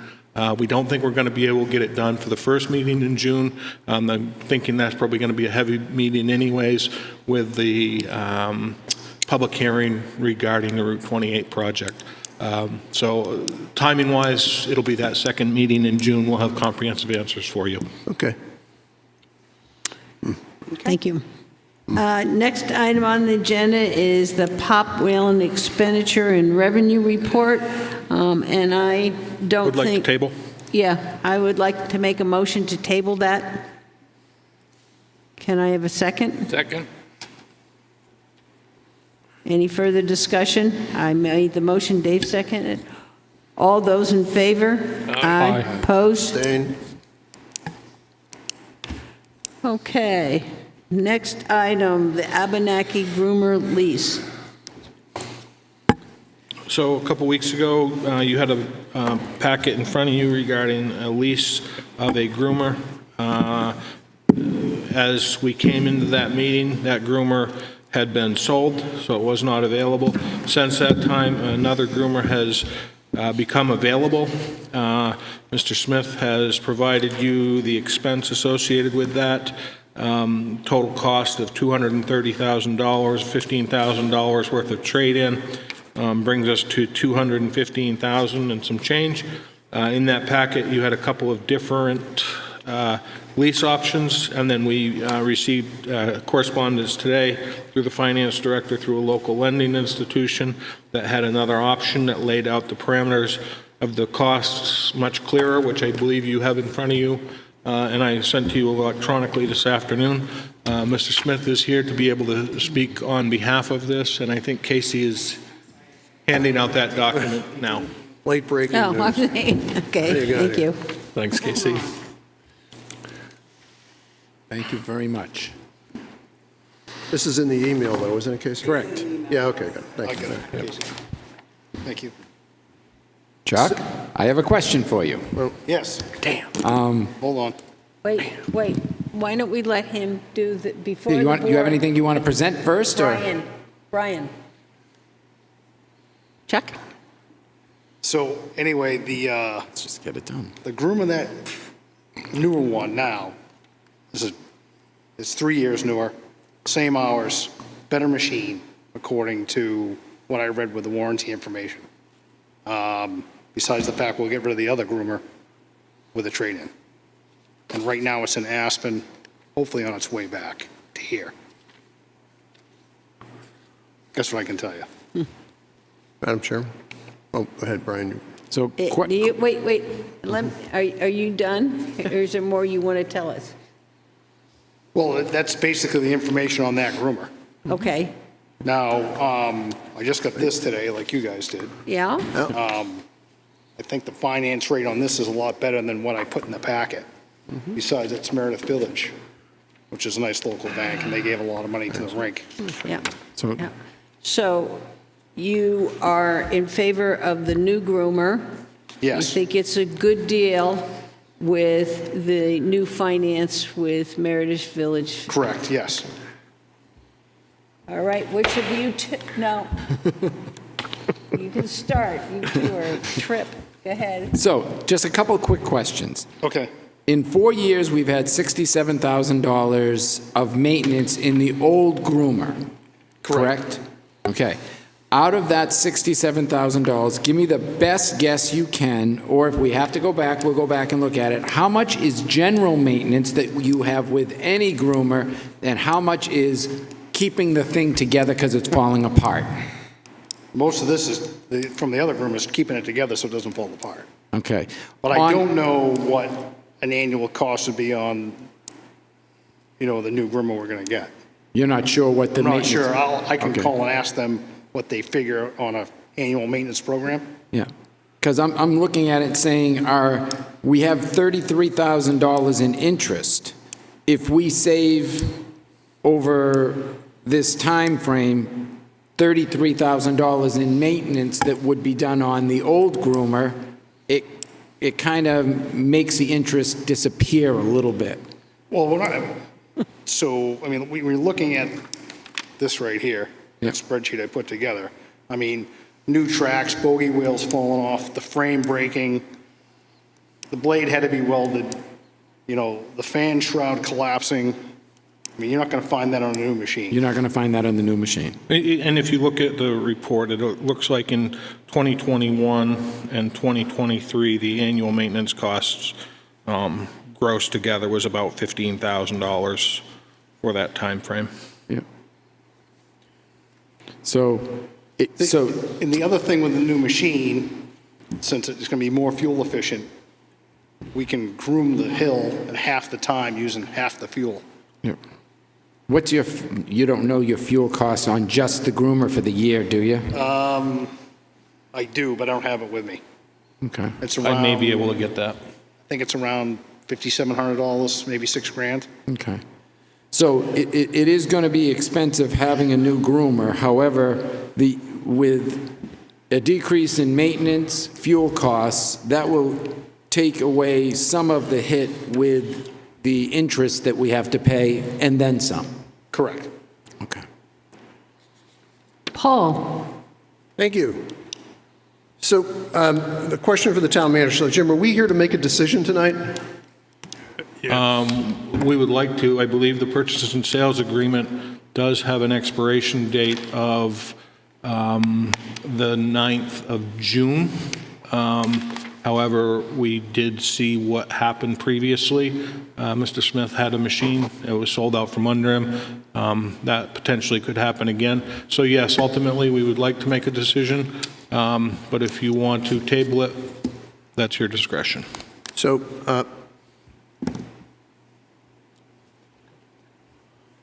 can I continue to speak? You're speaking. Thank you. So I think what Mr. Duché was asking is kind of in a roundabout way is, has anybody taken this asset and said, this asset has gone past its useful life, its residual value is X, the annual maintenance on this is Y, the cost to groom a hill is Z, the proposed asset is another number. Has anybody done that analysis? I guess the answer is no. Is that kind of fair? Yes. Okay. Thank you. I guess where I come in, and this is where I think Brian and I were having a discussion. I looked at the Abenaki Capital Reserve Fund spreadsheet that was given to us at the deliberative session, and my issue is that we aren't using our capital reserve funds correctly. It had the groomer based on what we were putting in the fund at $100,000. Yeah. And so we didn't save appropriately for this, and it would be nice if we could go through this and get the pricing correct, so when we put money in, we know we're covering the equipment that we mean to cover. I don't see it on this letter, but the last letter said, well, if we put this money, we buy it and then pay whatever it is now, $26,000, a year or more, that we don't put anything in the capital reserve account. Well, that to me, we're just moving backwards. If we had saved, we wouldn't be paying $33,000 in interest. And so that's what I'm hoping that we can get, and that's kind of what you're saying, that we have a capital reserve account sheet that represents the cost, and you want to also some of the maintenance and running. So that's my comment, and I hope the board, we can start getting to doing that. Yeah, and I agree. I think that's water under the bridge, because we're at a point now where if we're going to run a ski hill, we need a groomer. I look at 4 years, the first 4 years of payment of this new groomer is $100,000. The last 4 years of operating our old groomer was $67,000 in repairs, plus a couple of thousand. It's going to be a couple of thousand, $3,000 extra in fuel, so about $70,000. So our real net cost is about $30,000 is what it's going to cost in the first 4 years to own it. That comes out to $7,500 a year to have a machine with no downtime and no issue. My other more important question is, Jim, does this in any way become impossible being in a default budget? Is there any conflict buying this new piece of equipment being in the default budget? Absolutely not. You, as the Board of Selectmen, have the latitude to be able to utilize a capital reserve fund for this purchase as outlined in the memo dated April 24th, 2024, where they have changed the purpose of capital reserve funds to allow you to be able to enter into a lease. The trouble becomes in the advanced years beyond this 2024, you're committing the taxpayer to whatever that lease expense is as part of your operating budget. So if you look at the numbers, it's $7,500 a year is what the actual real cost will be of having the new groomer. If you look at expenses, fuel, and everything, and you get your soup to nuts down, which is what Paul was looking for, and that's where it would be. Dave? Yeah, Chuck, isn't this proposal a little different than the last groomer? Because I think the last groomer, you weren't going to have a trade-in. I was not going to have a trade-in on the last groomer, no. So- I wouldn't take it. So now we're getting $15,000 for, say, a $6,000 machine towards this particular one, which is basically the same as the one you had before. Yeah, newer, better motor. Well, what I mean But is, yes, I understand. the groomer you're getting now is almost the same as the groomer you had lined up to purchase. Right. With no trade-in. Right. So actually, this groomer is $15,000 net less than the last one. It's more expensive. Because you weren't going to trade the old one yeah. in at the time. Yeah, I know what you're saying, yep. So we've gained 15 grand on this particular proposal compared to the last. Madam Chairman? Yes? So I think I heard the chairperson say, we didn't accrue enough money for this thing. Okay, that's true. And I think I heard my colleague, student body left, say, there's a lot of moving parts and numbers. I will just make a comment that this is not a trivial asset. This isn't like we're buying a cup of coffee. And it seems to me that we should be doing a little more rigor in terms of whether this really is a good deal. Now, unfortunately, once again, I think we're at a situation where we're looking at a tough decision that says, if you don't get it, you're going to lose the deal. And I don't ever like being in that position. I just feel bad about it. It's stinky.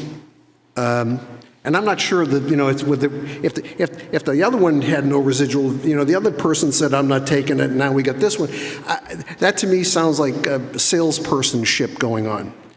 So I don't know which way to go here. I mean, do we really think that this is going to be a better thing for the town financially to do it this way? Can somebody just answer that? Casey, do you think it's a better deal? I know you thought that the interest rate was good, right? 5.99. But is this a better financial deal for the town to do this?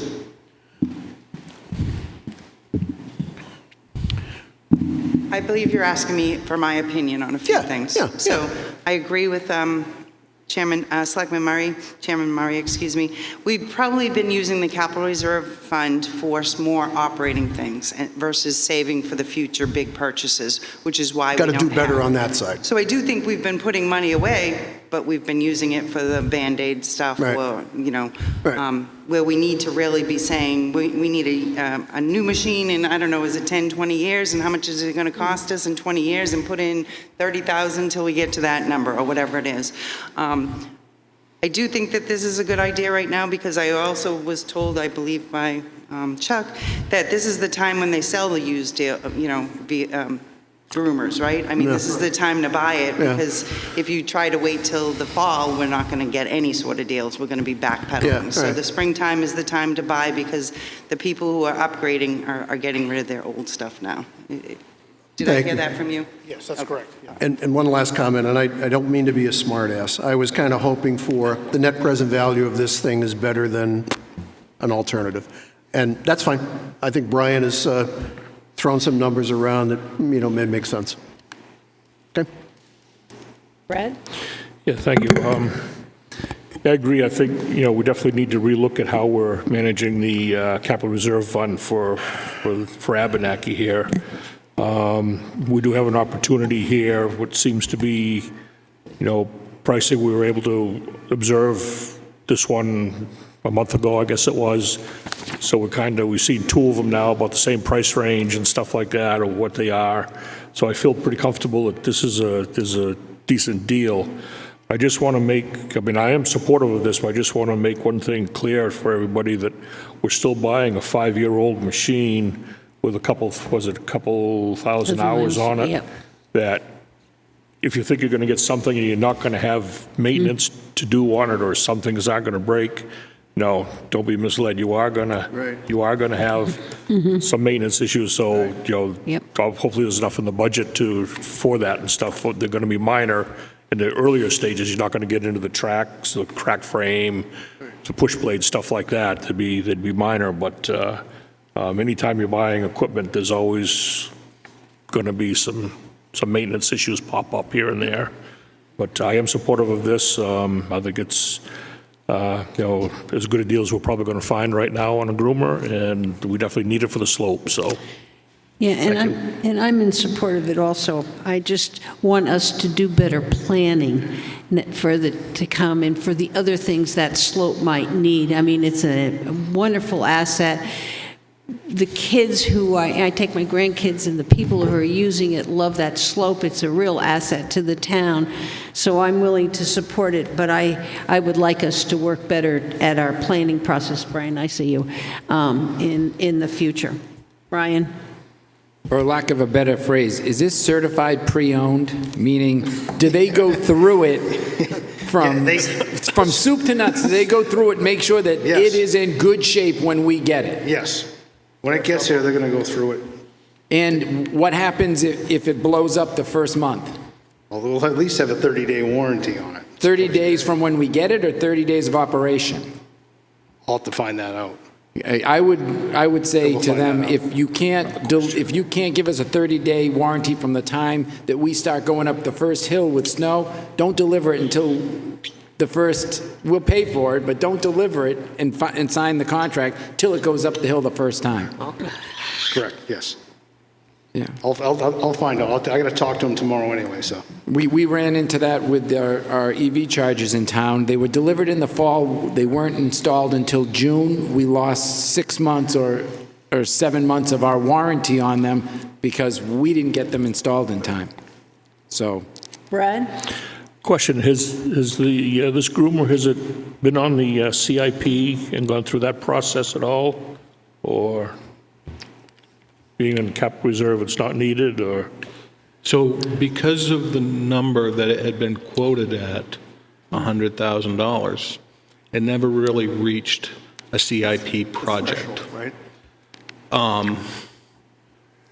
Additionally, 2 years ago, when we invested the money in the tracks, I had a conversation with the manufacturer and the maintenance supervisor who came out and serviced the machine, and he stated this machine should get you a number of years going forward. I remember that. Yep.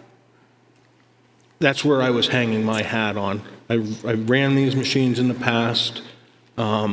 This year, it had some very uncharacteristic and scary type of failures with the tub cracking and some of the bogie wheels which were shearing off. I don't like doing this, but it is slowly becoming a safety hazard for the machine and the operator of the machine.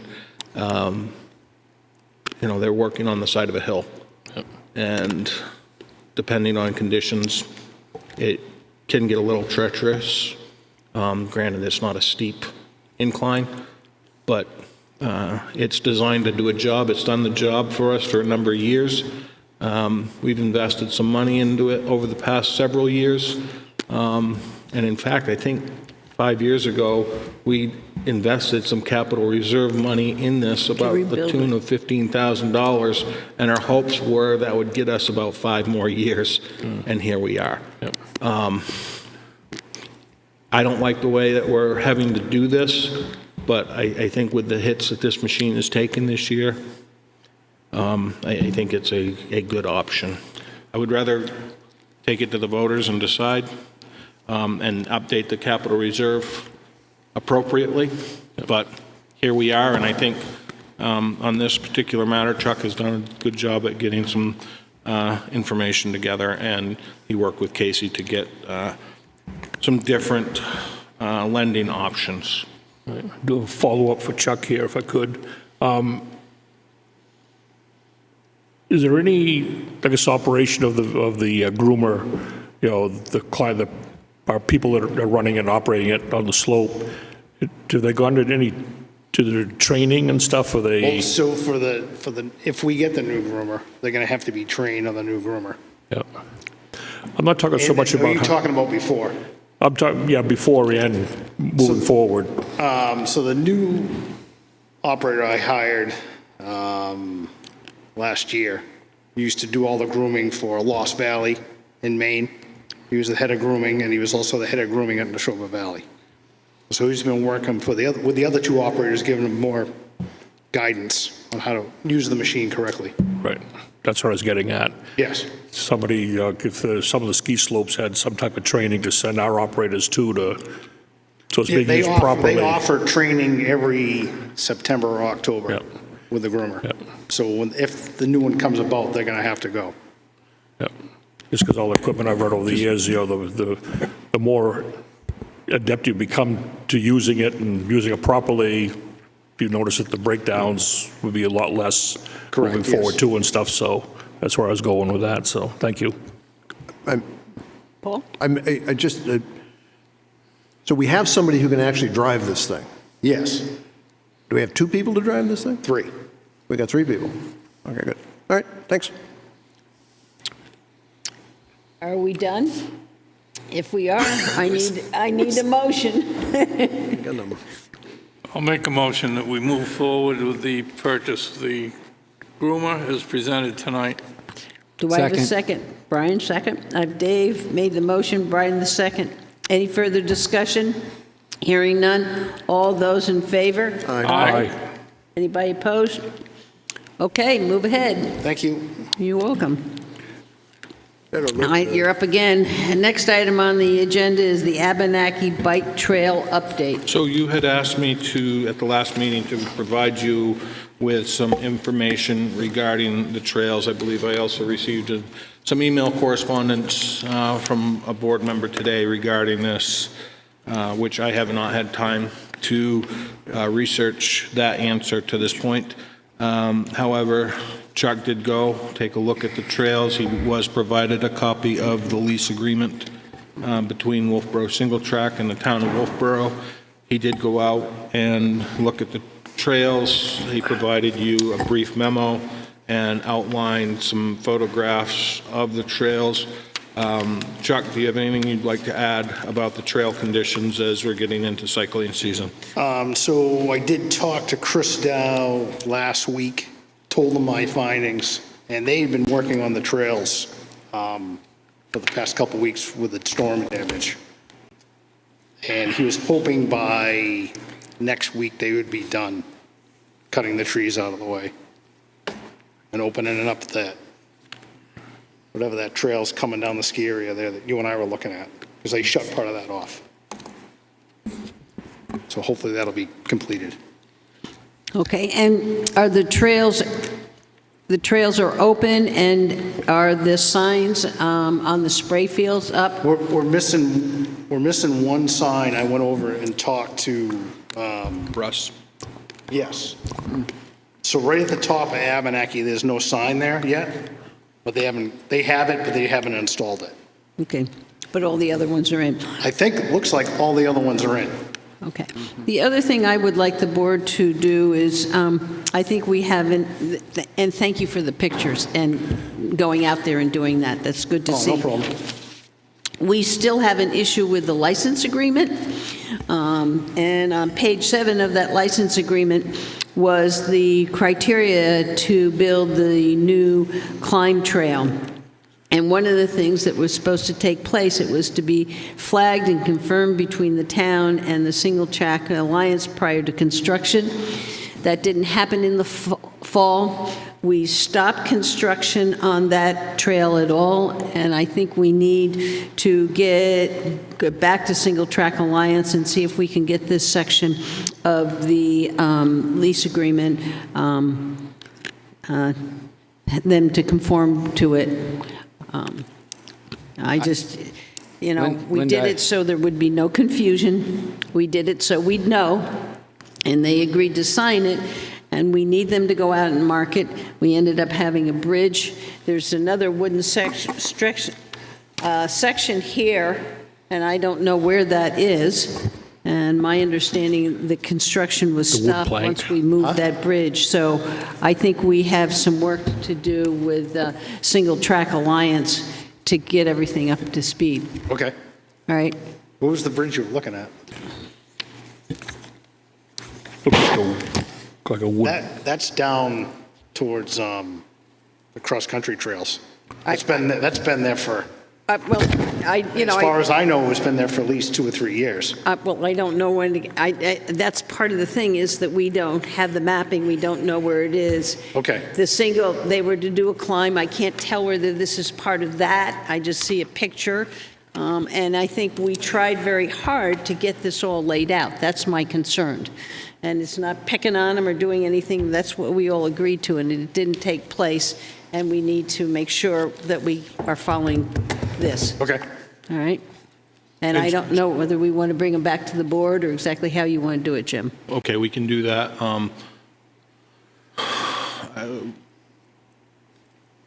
Yes, we can bring it back to the board. I would just add, one of the items it states in there is license E is supposed to have insurance. They did provide us an update of their insurance, so they're in compliance with that. Okay. But yeah, we can work on getting you an update. We'll try for June 5th, but it's looking like a busy meeting already. I mean, to me, it's part of laying the trail, it's part of that mapping part, and that's what they were, if we had laid it out and agreed and it had been flagged, we would have had no issue, and that's what they agreed to. So we need to make sure if we do a license agreement that they follow the agreement. Brian, did you want?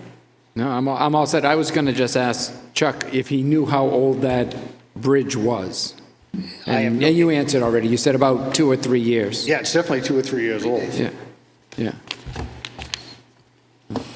That's all I know. I have no idea where it is. Do you know what parcel it's on? Is it on the Sprayfield parcel, or is it on? No, it's down by, it's right off the side of Are you in the that? ski trail there. I think I can remember what the heck, what it is. Twister? You climb up, is it up at the top? No, it's in the middle, so you go down the farthest trail at Abenaki where the ski team's supposed to. Twister. Thank you, Twister. And you walk out in the woods about 10 feet, it's right there. You can't see it because of the brush. Okay. But when I walked down that whole trail right there, Okay. I came upon it. So it's on Abenaki land. It's not in the Sprayfields, no. Okay. I'll see if I can find it. Madam Okay. Chairman? Yep. Not to Cool. belabor this conversation, because I think you got it, right? You're the trail guy, right? You're it. So when are we going to get, or how do we go about getting a trail map? I understand that's a bit of a conundrum. The trail, they have a trail map, but all of us have been working together to get a unified trail map with all the stuff on the same page. Not trying to short circuit you, but when are we going to get? What's your thinking about getting a piece of paper that you can say, this is it, it's ours, this is it, this is the map? So what do you think? Like a couple days, a month, 2 months? I believe I did brief the board on that last meeting. We do have a follow-up meeting with that committee later this week, or next week, rather. Next week. And then we are tentatively, I believe, hoping for a first draft of the trail map for the 21st of June. That's when we're hoping for our first rendition of the map. Because from my watching of TV, watching this body, I mean, that's been kind of a, and I think Linda mentioned this the other day, I mean, just getting a picture of what we're dealing with would be a great place to start, right? And so it seems that, all this other stuff you're doing is important, but getting a picture so they won't sit around here for 5 minutes going, no, I think it's about 13 yards to the north of the left thing down on Twister. We could have a piece of paper we could all look at. That would be great.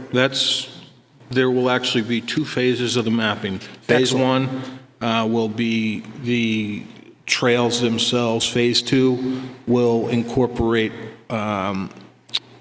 all structures associated with it, culverts, headers for culverts, bridges, jumps, etc., so that we know what's actually there, and if there's a problem with a culvert, it can be identified by a number, and it can be tracked, and it can be repaired, and we can understand what the expense of that repair is going forward in the future.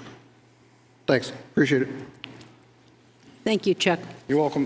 Thank you.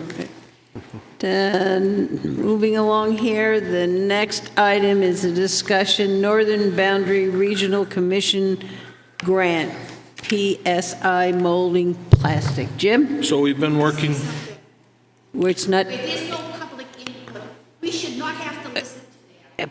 Josephine, if you want to have a Josephine, just wait. Let us get through the business and then your turn will come. We're doing business. Okay.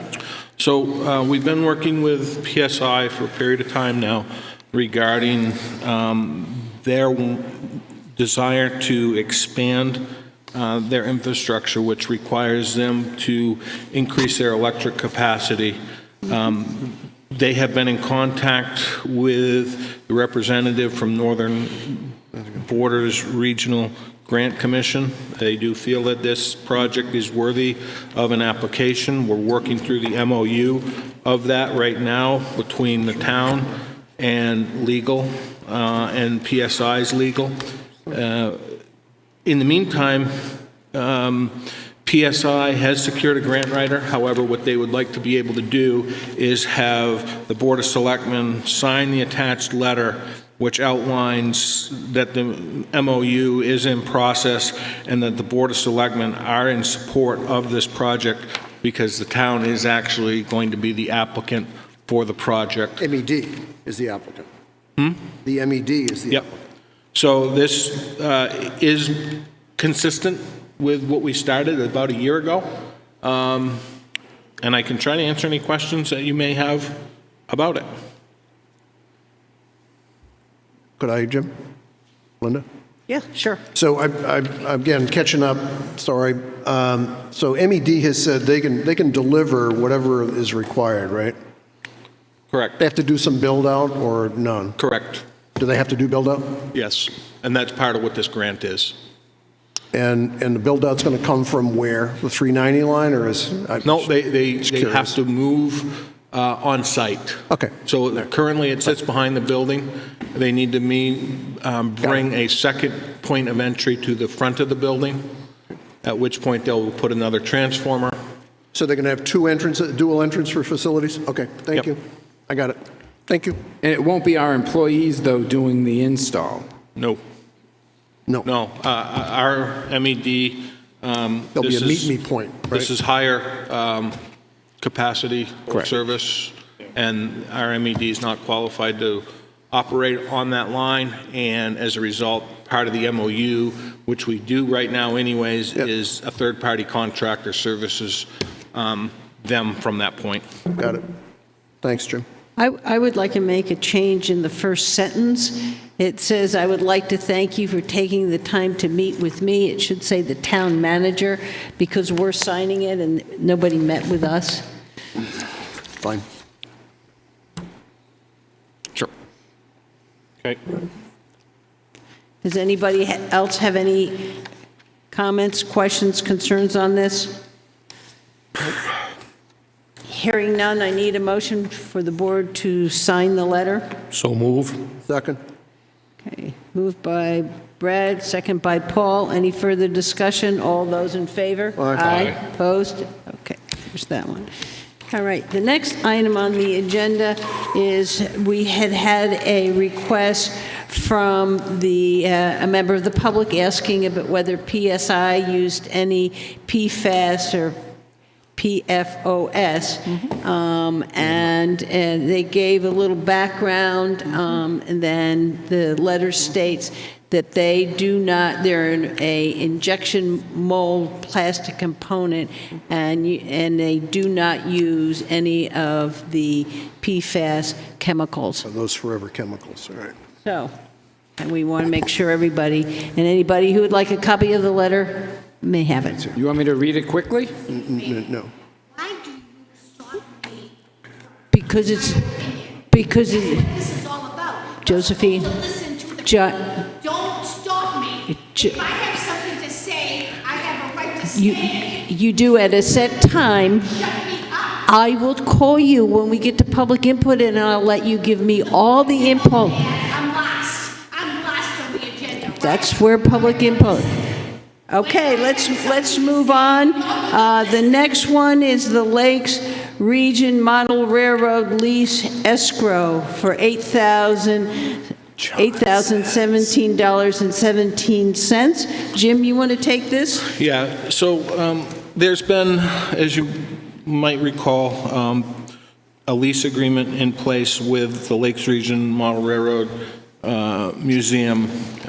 There was actually two agreements that were struck. The first agreement was a construction agreement, and there was also a second agreement that was an operating lease that would be 10 years in length, I believe with an option to extend. And that particular agreement was subject to the issuance of a certificate of occupancy being issued.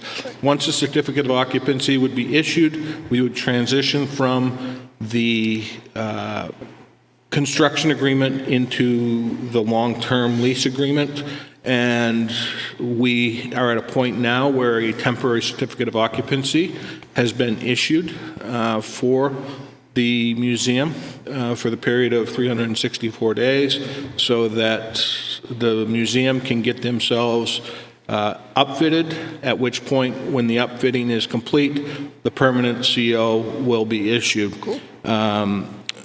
I have reached out to the treasurer to find out what the amount in the escrow account is, and Mr. Sims is here to speak on behalf of the project and request for escrow funds and give you an update as to where they are with the building. Mr. Sims. Thank you, Jim, and good evening, everyone. John Sims, Lakes Region Model Railroad Museum. As you may remember, this is a three-phase program. The first phase was rehabilitation, and that was complete some time ago. It was done largely by Brian Lombard and with funding from the town and LCHIP and from donors. And you may remember the building was 8 feet up in the air at one time when we were rebuilding the foundations. The second phase is building the internal space to house the museum, which is air-conditioned, and the addition of an office and a bathroom. That is now being completed, and the third phase, which is the building of the layouts and the creating of the museum contents, is beginning now. And as Jim said, we had a construction lease agreement, and that is followed by an operating lease agreement. The construction lease agreement says that with respect to escrow funds, in paragraph 3, it says that upon completion of phase 2 of this project, the town shall release the remaining escrow funds, including any interest to LRMRM. And so we're here to ask for that release of the escrow funds since phase 2 is now complete. And the work will continue under the temporary certificate of occupancy, and then when we're all built out, we will be applying for the permanent one. So, any questions? Any questions? Comment. Paul? Congratulations on what you've done. Thank you. So nice to see the photograph of your building in our annual report. It beautifies that whole area. So, and I'm glad you stuck with it. Good. It was a long journee for you. Yes, long journey. much longer than I thought.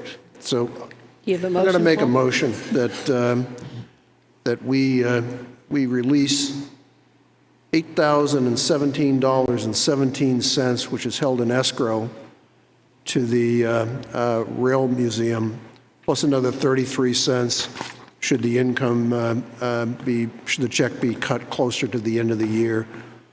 That would be my motion. Do I have a second? Second. Paul made the motion, Dave the second. Any further discussion? All those in favor? Aye. Good Opposed? job, John. Thank you. Thank you very much. Thank you. We will work on getting you the check next week, Mr. Sims. Okay. We'll work to get you a check next week. We're finally getting, the next item on the board's agenda are the rules of procedure and our amendments. The last set of amendments were on page 4. We reviewed them last meeting. It had to do with public input. It says public comments will take place after the business portion of the meeting is complete. One person speaks at a time, no interrupting. No one speaks until recognized by the chair. Speaker must identify themselves when beginning to speak. Public comment is a time for members of the public to speak. It is not a question and answer session with the public body. Is there any comments, changes to that? Hearing none, would somebody like to, I'll make a motion that we accept these rules of procedure. I'm done with them. Second that. And Dave, second. Any further discussion? Madam Chairman, I will vote no, and the reason I voted no is I did want this to have two sides, so it's no bias or prejudice here. I just think it's important to go on both sides of this. Okay. But I think this board has done a great job having rules of procedure, and I think we agreed to at least encourage other boards to update theirs, or at least have some rules of procedure. Thank you, Madam Chairman.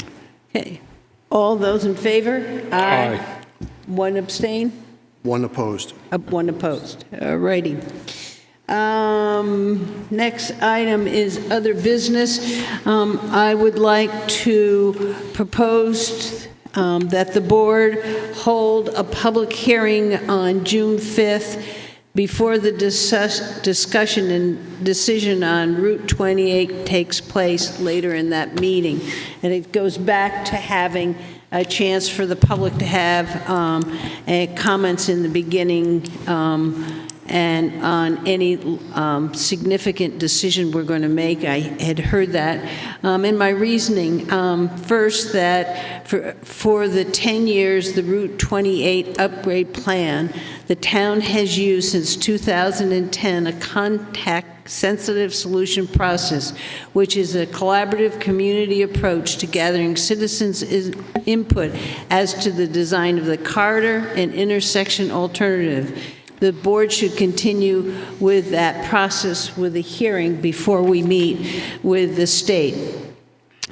I agree. And it goes back to that during the discussion of our rules and procedure, there was a request for 2 input session, and at the end, we decided that if there was a large and a significant decision, that we should open it up and allow public comments. So I would like, if everybody agrees, to schedule a public hearing to take public comments on the Route 28 New Hampshire DOT South Main Street project related to the Wolfeboro municipal service lines and poles, and any issues regarding the design and intersection.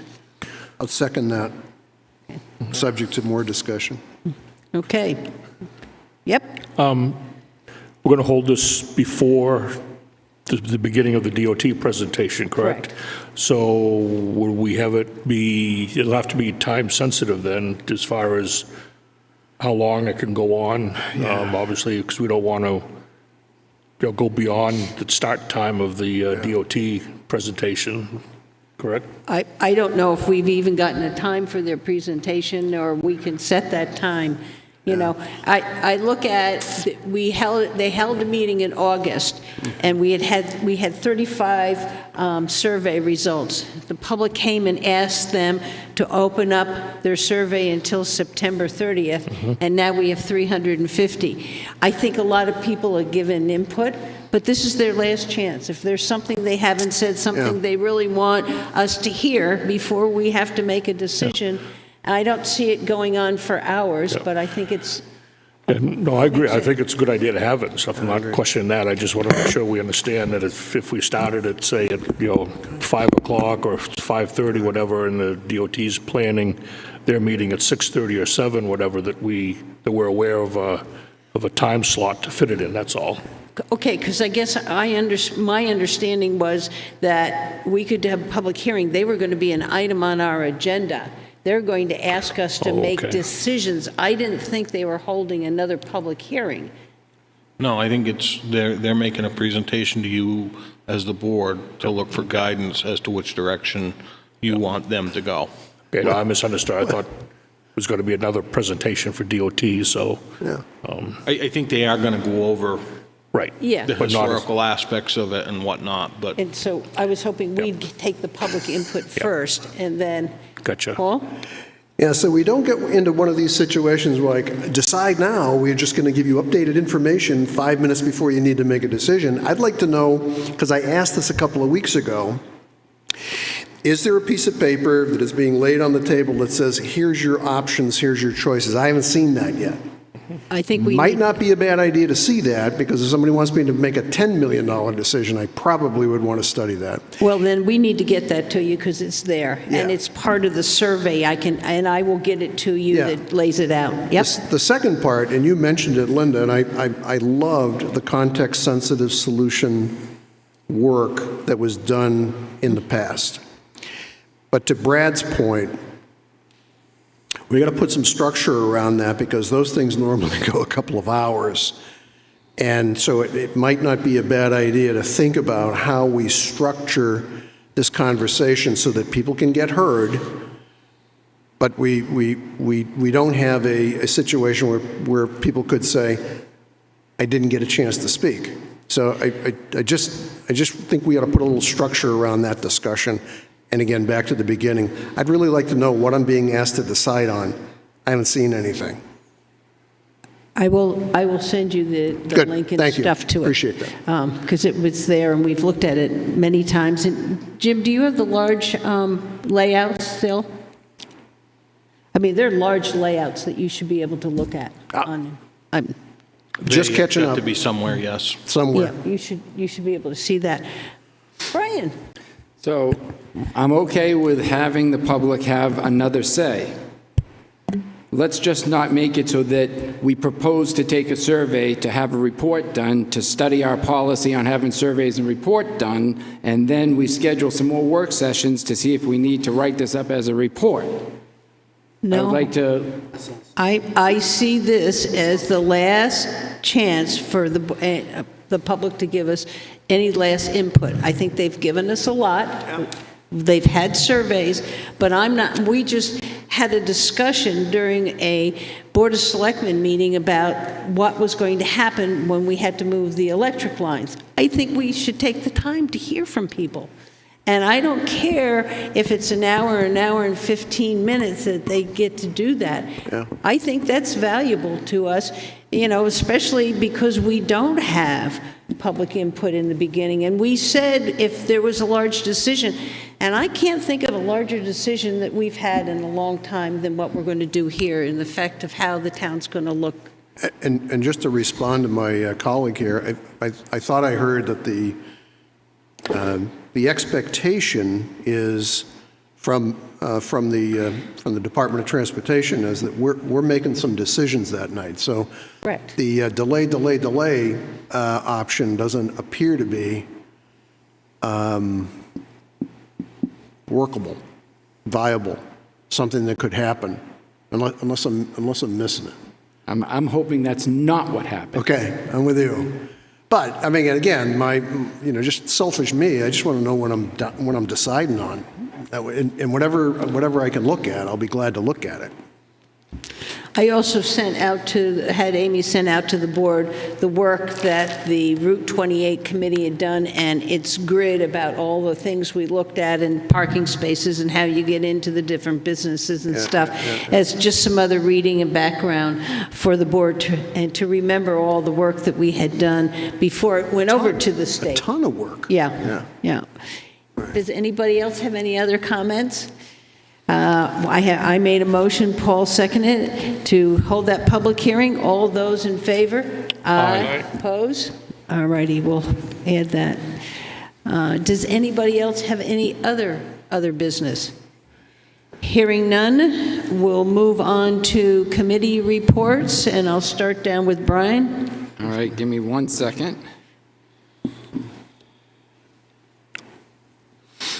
I have to check my calendar because... Well, then I'll start down no, over here. I got it. So I had a Heritage Commission meeting. We're going to have the Heritage Awards on the 29th from 5:30 to 7. It's going to be, there's going to be wine and charcuterie from Front Four Cellars. There's 5 nominees this year. And last year it was a fantastic event where people are recognized in structures for preserving the heritage of Wolfeboro. Then I met with 2 people from that were here for seasonal water lines and had a very nice discussion with them. They were 2 of the people that spoke at that meeting, and I thought it was very, very productive. I had an EDC meeting, or Lucy and I just had a impromptu meeting about advertising the Lake Winnipesaukee event. I went to a sidewalk committee meeting, and there will be recommendations coming to the Board of Selectmen on what the sidewalk committee thinks would be potential policies. Then I helped with the senior lunch and helped serve and bus tables for the senior lunch. And then I had a housing meeting which is a subcommittee of the EDC on the 14th. And that is all. My turn? Yep, you're next. I went to a police commission meeting, and I had an opportunity to spend some time with Tom Goodwin, Friends of the Libby. That kind of went away for a bit, and so we had a nice chat. And in preparation for the upcoming cable franchise meeting, I've been giving Jim, and hopefully it's getting out to the team members some information so they can get prepped for it. Thanks. Yeah. I had last week had a planning board meeting. We've had some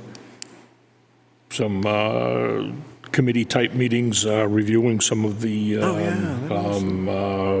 job descriptions for some of the various departments that we've been assigned to review and stuff. So That was it for me. That's true, we were doing that. Yeah, I did the sidewalk ad hoc committee with Brian, and we worked on the final recommendations.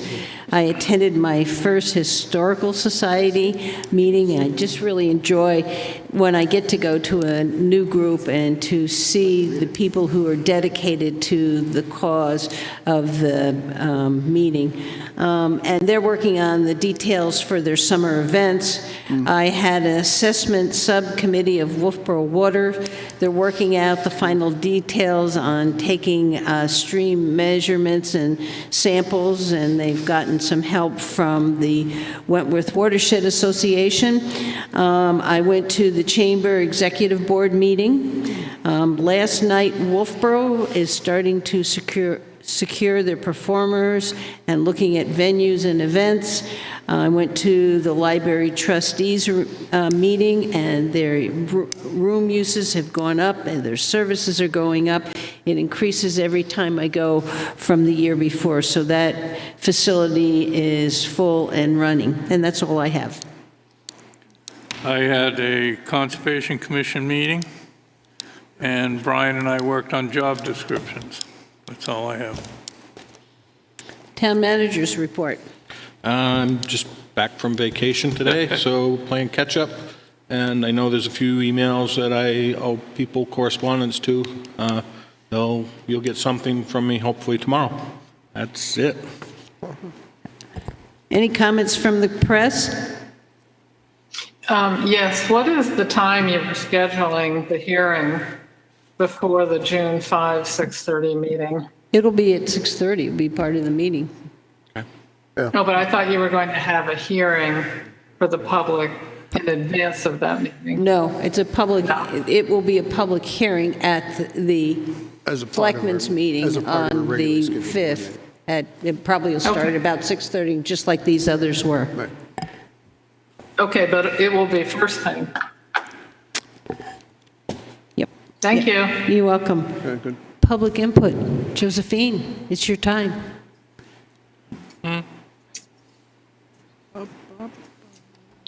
My name is Josephine Amatucci. I got two issues to address. I have something I tried to address without coming here.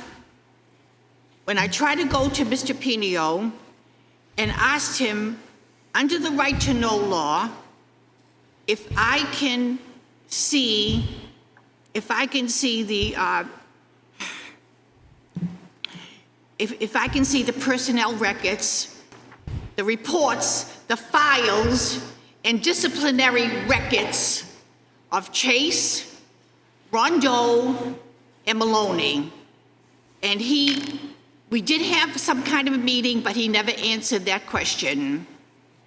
Now, under the right to know law, I want to know, and the New Hampshire Supreme Court just issued a ruling, and I gave you the ruling, that he said, under the right to know law, the public has the right to personnel records, reports, files, and disciplinary records of the employees of the town. Now, let's answer that first. Are you going to refuse me under the law to get these records that I'm requesting, that I just spoke about? And you know what? I want simple answers. I want just an answer to my question, that's all. Now, am I going to get these records? As the Supreme Court said that they can be, public has a right to them. So yes or no? This is all about, I'm going to talk all about the law tonight. So your opinions don't matter. Your rulings don't matter. I want to know under the law if you have a right to refuse me these records when the law said you have to. So now how am I going to get them? You tell me, how am I going to, when can I come in and get these records?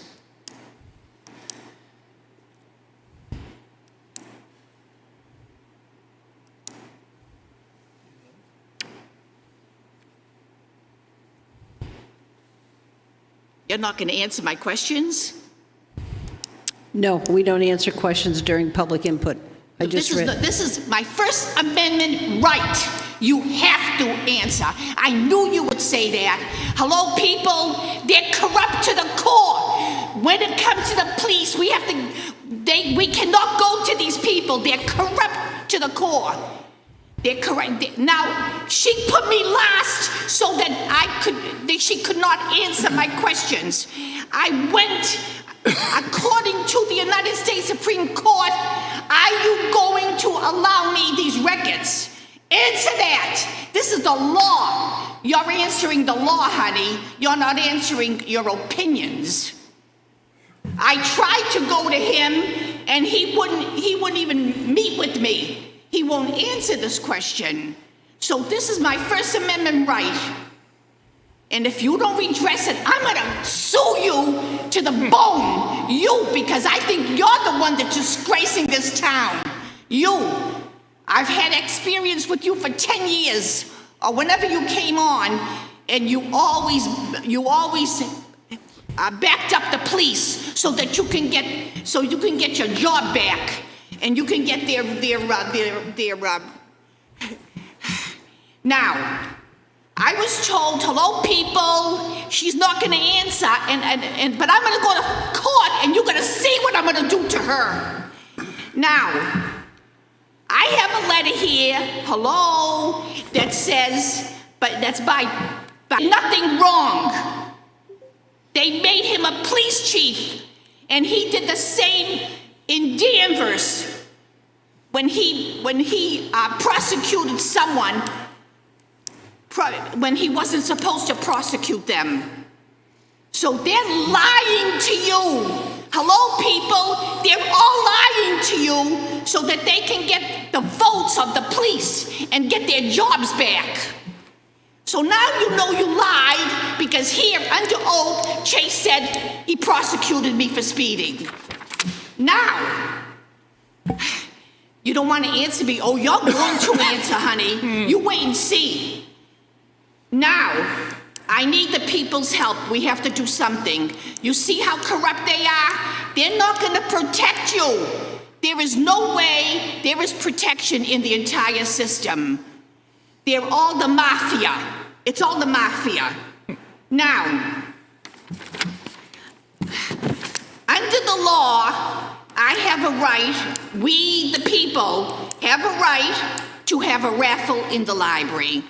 Under the law, because they claim that I have to be a nonprofit. But you know, when I have the raffle in the library, they control the library like they control us. They control. They control the library. And they're saying that I have to be a nonprofit to have my raffle in the library. Josephine, your time is up. Hello? The public library is a nonprofit organization. So if I have it in the library, that's a nonprofit.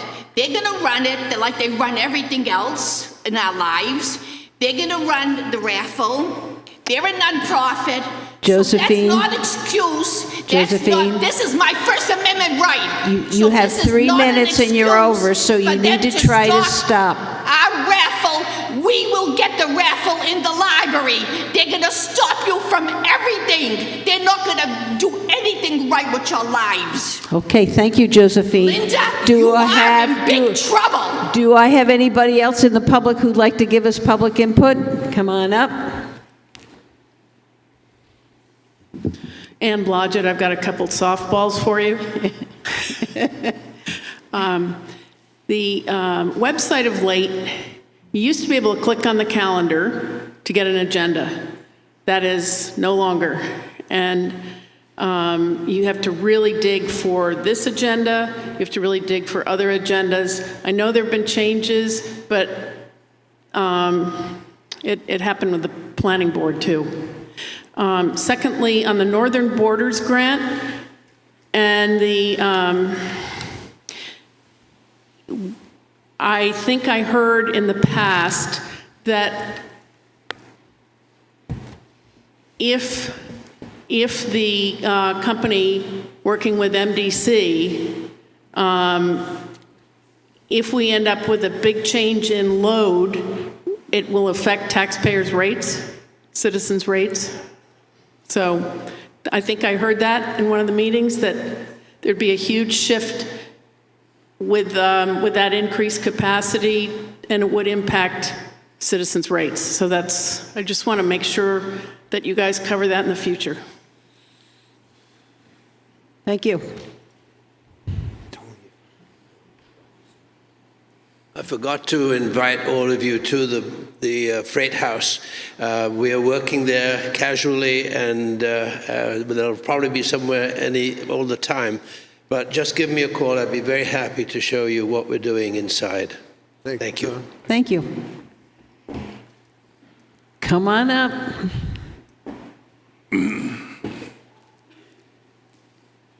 Hi, Bobby Budman. I just had a couple quick questions. One is, when you gave out the permit this evening for the water skiing in the Back Bay, I'm just curious about when we're treating the milfoil and if it will be done before that ski competition. There is a woman on, Becky Bartlett is on the milfoil committee. We have a list of all theirs. It will be done way before they need to be in. We've taken care of that. Okay, Thank you. Perfect. And then I just was curious, and I know you don't have to answer, why you tabled Pop Whalen's expenses and revenue. I didn't have a good opportunity to review it, and I had a couple questions regarding it that were in the report. Okay. So I felt, to do it justice, it really needed to be tabled so I could review it and have a conversation with the department head and then bring it back. Okay. As a citizen, I don't understand the groomer process and how the board can approve a lease for 4 years and spend $100,000 without a warrant. So if somewhere on the website or down the line, again, I know you don't have to say anything back, but if you can help the public understand why we're having something go into our general operating budget without that we never voted by warrant on. I'm just curious if you can help the public understand that. And then just quickly, the fourth thing, I know you just voted on your rules of procedure, but if you could just open it back up and maybe get public input at the beginning of the meeting, it might be nice to move your meeting along, having some people be able to speak early in the meeting. That's all. Thanks. Okay. Any other public input? Hearing none, can I have a motion to go into non-public? So moved. Second. Yes. Yes. It was tripled and Yes. then double Yes. seconded. Yes.